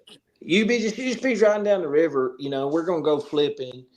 And we're on Wheeler, and I know where we're going, and we're driving, and he goes, you see that bird by that tree? I didn't know that cypress tree was over there. And just pull over and catch a 6-pounder. That's the dumb stuff that Jordan Lee does. And I'll tell you what he done one time. He probably wasn't 18, 19. So he was fishing a Bassmaster. I think it was a Bassmaster weekend series or something on Wheeler. And he had all my stuff. He knows all the shell beds they were on at the time. He was going to catch 20 pounds a day. Everything was great. They call his number out, and he puts a trolling motor down. And I'm sitting up there watching, and I'm cussing. Moron. What are you doing? Go catch the 20 pounds and be done. Puts his trolling motor down. He's leading after day 1 with 23 pounds without cranking his motor. And let me tell you why. He goes to take a dump the morning before the tournament. 2 willow flies land on his shirt. Willow flies must be hatching. I'm going to throw a pop-oar. Puts his trolling motor down, trolls over, and starts throwing a pop-oar around the marina. Gets 23 pounds. That's Jordan Lee. Yeah. And we fished a tournament 2 years ago. He comes to Wheeler. It's 60, 70 boats. And I had won the weekend before. I won one day with 25, the next day with 26. catching them offshore. So it had rained a little bit. He gets here and he goes, "What are we going to do today?" I said, "What do you think we're going to do today?" He said, "Well, I want to go fish your sea holes." I said, "What do you mean?"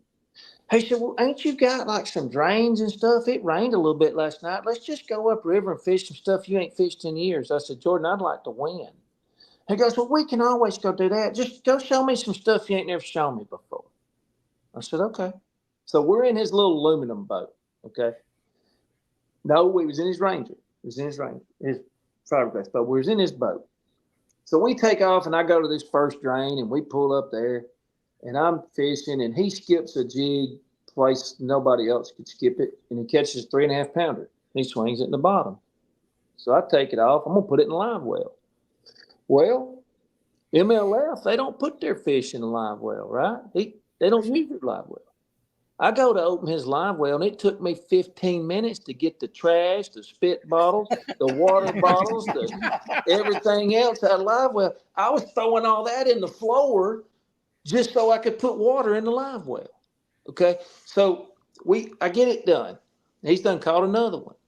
Long story short, we go around fishing little drains that come in, and we catch 26 pounds and win. That's just Jordan. I'd never fished the places that we went that day. I had not been to in 10 years. We pulled up in this one drain. It's real hard to get to. I didn't think we could get there, but we did, going under limbs and everything else. And pulled up there and I said, "Listen, I ain't never caught a fish here on anything but a crankbait." I said, "Ain't no need to throw nothing else." So I'm firing a crankbait. I ain't catching nothing. "I'm going to throw a jig." So I'm throwing my crankbait. He catches a 5.8.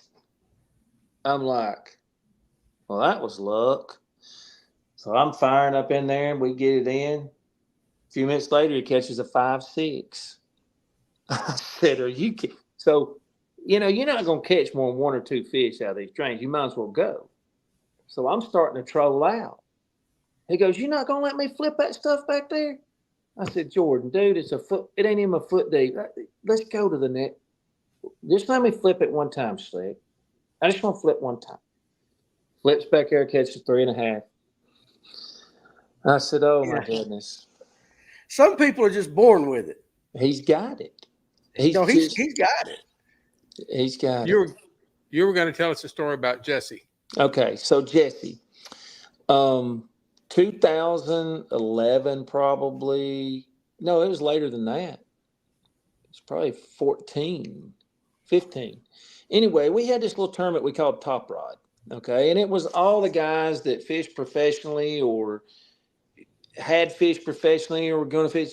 I'll give you an idea of who was in one tournament. Okay, none of these people were professionals at the time. Okay, except Swindle. Okay,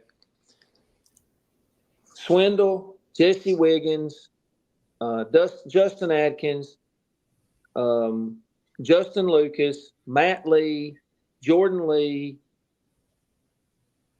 and I think that's probably about it, was in our little tournament. Okay. Now, we knew everybody was good, right? We knew we were good fishermen. We didn't know how good. Right. So Wiggins comes to fish a tournament below Wheeler Dam. The one I call Nick Nasty, my buddy, it was a solo tournament. He won it with 27 pounds, something smallmouth. I had smallmouth? All smallmouth. I had 24 something and I was second. And Wiggins comes up to us after the tournament and he goes, I gotta know what y'all doing. And of course, we don't really care because Wiggins ain't gonna beat nobody. So we tell him what we're doing. Dude ain't got a graph on his boat now. We tell him what we're doing. He's working as he was a X-ray technician or something, worked second shift. He's a respiratory therapist. Yes. Respiratory therapist. Okay. For the next 30 days, he did not miss a day. He come down there below that dam every day. He would get off work, come down there, sleep in the parking lot, put the boat in and go 30 days in a row till he figured it out. That's Jesse Wiggins, okay? Now, you fast forward 10 years, and we're sitting here talking about him being one of the best fishermen in the world right now. Yeah. He is a sponge, and that's the thing about him and Jordan. It doesn't matter if my son goes somewhere, if I go somewhere. How'd you catch him? What'd you catch him on? And they're not asking me so they can go back there and catch them. They're asking so they can figure out, okay, they were doing this under these conditions and they caught them here. They're just sponges. Yeah. Their brains are playing on another ball field. Yeah, listen, Jesse and Jacob Wheeler's the same way now, but on steroids. But Jesse Wiggins will see, like my kid may post a picture or he may see something that nobody else would see. He'd call me and go, "Hey, was that a so-and-so bait he was throwing? What was he throwing out there?" And I'm like, "How did you see that?" I'm just wondering what it was. How was he catching them? How deep were they? I mean, that's how him. it is. That is interesting. I like stories like that. All right, listen, we're going about 2 hours. I know you got your boy in the hotel room and all that. You guys got to get to bed and all that. First of all, listen, dude, I'm glad I finally got you on the show. Yeah, I'm glad to be here. Yeah, and I tell you, and I appreciate the conversation. I think a lot of people after watching this are going to have a little bit different opinion because it was a nice, serious conversation, and that you do fish. But next time, listen, so Dave's got a house on Guntersville. So next time we go out there, you got to promise me we can hook up with you and fish. Absolutely. Okay, so we'll do that. But listen, Slick, seriously, I hope continued success in all that you do and all that. I hope we can have you back on later on. And I just want to thank you for spending some time with us tonight, man. I enjoyed it. Yeah, I enjoyed it. But yes, I do fish. I know you. do. I love that question. I'm like, oh, no, hell no. He just Okay. comments on every damn thing fishing, but he don't All fish. right. So I fished 3 Bassmaster Opens last year. Yeah. I was going to fish 6 this year. And this is a whole conversation for another time. If you ever want to talk about money in the fishing industry and how that works, I got you. Well, my guy at Fishing Chaos called me and he said, "You're going to fish all 9 next year?" I said, "Yeah." He said, "How much money did you make this year in 3 tournaments?" I said, "Well, I got a top 10 and I got a 20 something." I said, "The only one I didn't get money in was Eufaula." And I said, "I just messed up." He said, Okay. $13,000. He said, "So there's 9 tournaments, multiply that times 3. He said, "You're at 39,000. I said, "Yeah." He said, "How much is it going to take to fish them?" I said, "Probably about 50. So you're going to go fish to make 39? He said, "Let me ask you a question." He said, "Why are you wanting to fish?" I said, "Well, I just want to go to the Bassmaster Classic." He said, he said, you always say about being a pro. He said, "I heard you say one time, fishing professionally." I said, "Well, I guess that too." He goes, "You're a pro." I said, "No, that's not what I consider. I consider a pro the 103 elite guys and the 80 MLF guys. That's who I consider pros." Right. He said, but somebody's a professional if they fish for a living. He said, "You wake up every morning and decide where you're going fishing." Yeah. And I said, "Okay." He said, "So what else do you want?" And I said, "I don't know. That's a good point." He goes, "You realize that if you took the $50,000 you're going to spend and you put it into what you're doing with social media and your YouTube and everything else, that you'll be making money from now on?" I said, "That's a good point." That's I right. said, "Why would I want to go travel and do all that and spend all that money? And if I do make the elites, I ain't going. I just want to go to the Classic." So, Right. that's where I'm at now. And do I still want to fish competitively? Listen, I fish during most times of the year. I fish 2 or 3 tournaments a week. Right. I fish every Tuesday nighter. And I'm going somewhere to jackpot something on Saturday. Whichever one's the biggest, I'm going to. Jackpot. Yeah, no, I don't So, blame you. if there's a big one on Pickwick, I'm going with my kid. If it, or Smith or Wheeler or it's just wherever. So what you're saying is you fish a little. yeah, A little bit, just a little bit. Cerebral Tackle in the comments. I can't say your name 3 times fast, but appreciate you joining us tonight. Let's see, no opens and BFLs are not pros. No offense, but no. But you were kind of going a different angle with what you say. Yeah. So if you can draw a co-angler, you're not a pro. Maybe so. I get that. So everybody's got their opinions on Well, that. let me ask you one thing though, to that whoever said that. Okay. All right.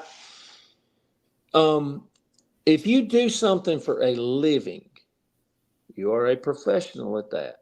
That we consider you a professional. If you do it for a living, you're a professional. So shouldn't a guide be considered a professional? Because we call them professional guides. So Right. we live in a bubble, and I do.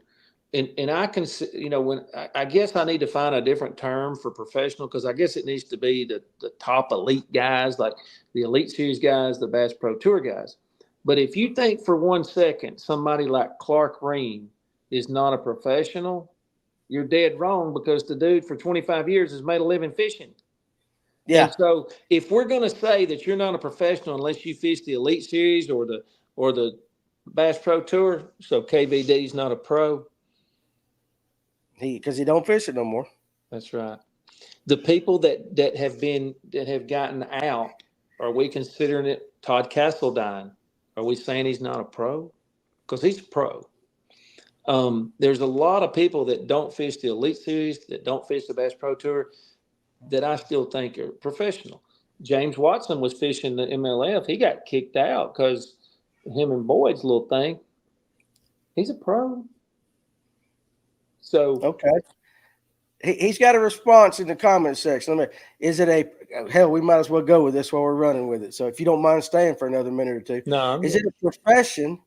Are you making a living if it's a pyramid scheme?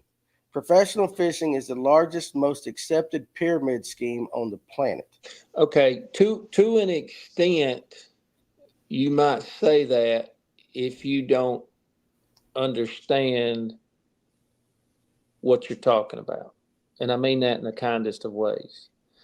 Do you think Gerald Swindle is living a pyramid scheme? Because I know how much Gerald Swindle is going to make this year, down to the penny. And I can just go ahead and tell you, he does it almost every year. A pyramid scheme eventually fails. That's why I was saying there's another conversation about fishing. Look, I don't like the part about sponsors are giving money and we're paying entry fees. I hate that. I hate the way we have it set up. I hate the fact that the best in the world don't get paid like they do in other professional sports. I despise it. I hate the fact that I make more money than most of the Elite Series guys because I run my mouth on social media. I don't like it. But I will say this, there's a lot of people lost their sponsors in the last month, and this will make some people mad. But you know what? It'll help you. It's kind of like stuff your daddy used to do to you. You get mad at it, getting that whooping, but it helped you. I've had a lot of calls from people. Man, I just lost this deal. Man, I just lost this deal. Man, I've lost $50,000. I ain't talked to one yet that didn't deserve to lose it. Because let me tell you something. I've been telling them for 2 years. Every person that called me, I've been telling them for 2 years.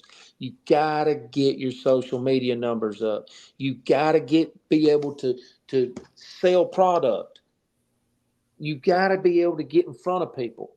Okay? If I go out and do a video, there's 7 billion people on TikTok total? I'm talking about worldwide. If I go out and do a video, there is the potential of hundreds of millions of people seeing that video of me talking about that product. When you are fishing on the Bass Pro Tour or the Elite Series, how many people can see that wrap boat? Because I'm just going to tell you right now, this is be a whole new show. I got Bassmasters numbers that they sent out to their guys, and it's this right here. You know what this is? That's bullshit. They said, I got their numbers. They said that 8 billion people watched this year. There's 8 billion in the world. They said 8 billion. They said 8 billion. Okay. They said that 9 million people per day visit their website. But hold on. I got something for them. Fox Sports said that 81,000 people viewed their stuff. But if you go look at what they show, they say 4 million people watched. Well, Fox Sports numbers, the TV ratings say it was 81,000. Okay. Yeah. But my point is, if you or I on TikTok go and do a video about a product, we have the potential for millions of people to see it. But if you're out there on the water, and let's just say you ain't catching them real good, or you ain't at the top, you might not get seen all weekend. That's right. Yep. So why would a non-endemic sponsor want to pay millions of dollars for that kind of advertisement? Yeah. And so these fishermen have got to get their social media numbers up, and they could get theirs up way quicker than I can because they have the credibility. But they don't work at the business side of it. Go look at the people that took this serious and worked at it to build their brand. Jacob Wheeler, Scott Martin. Look, hey, Ben Milliken. Ben Milliken don't need Bassmaster. Keith Poche called me before the season started to figure out whether he was going to go to MLF or Bass. It was a struggle for him. I said, you don't need to go to neither one of them. He said, why? I said, your off the grid show is worth way more than anything you're going to get from Bassmaster or the Bass Pro Tour. I promise you that. Yep. And that's the thing. I think what he was saying, I think the point he was trying to bring up was the pay to play. Yeah. You know, and that's a whole other thing. But even with that, I mean, I would say like a business owner, I got to buy $100,000 worth of, you know, lures and rods and everything to make money. Yeah. So I you know, you got to pay some money to enter a tournament to make money. I mean, it's a chance, it's a risk. So I don't know exactly how you want to quantify that. If it's a job, but it sure as hell ain't a hobby. I can tell you that, you know. No. And look, I fuss about the high school, the way the high school is, because we went to Sam Rayburn this year. It cost me $3,800 to go out there for 7 days with everything we had to spend. My son, it was a Bassmaster Open. My son finished 4th. After about 2 months, we got to check. It was $582. I don't know what I'm supposed to do with that. Right. All high schools, there's a few high schools that pay better than that, but high school tournaments. But for the most part, we teach our kids from the very beginning that you're not going to make money fishing. And, you know, and then you get up in the opens, and I mean, you can't make no money in the opens. I mean, JT Tompkins dominated the best you could last year. He made $93,000. Well, he spent about 70. Yeah, I get it.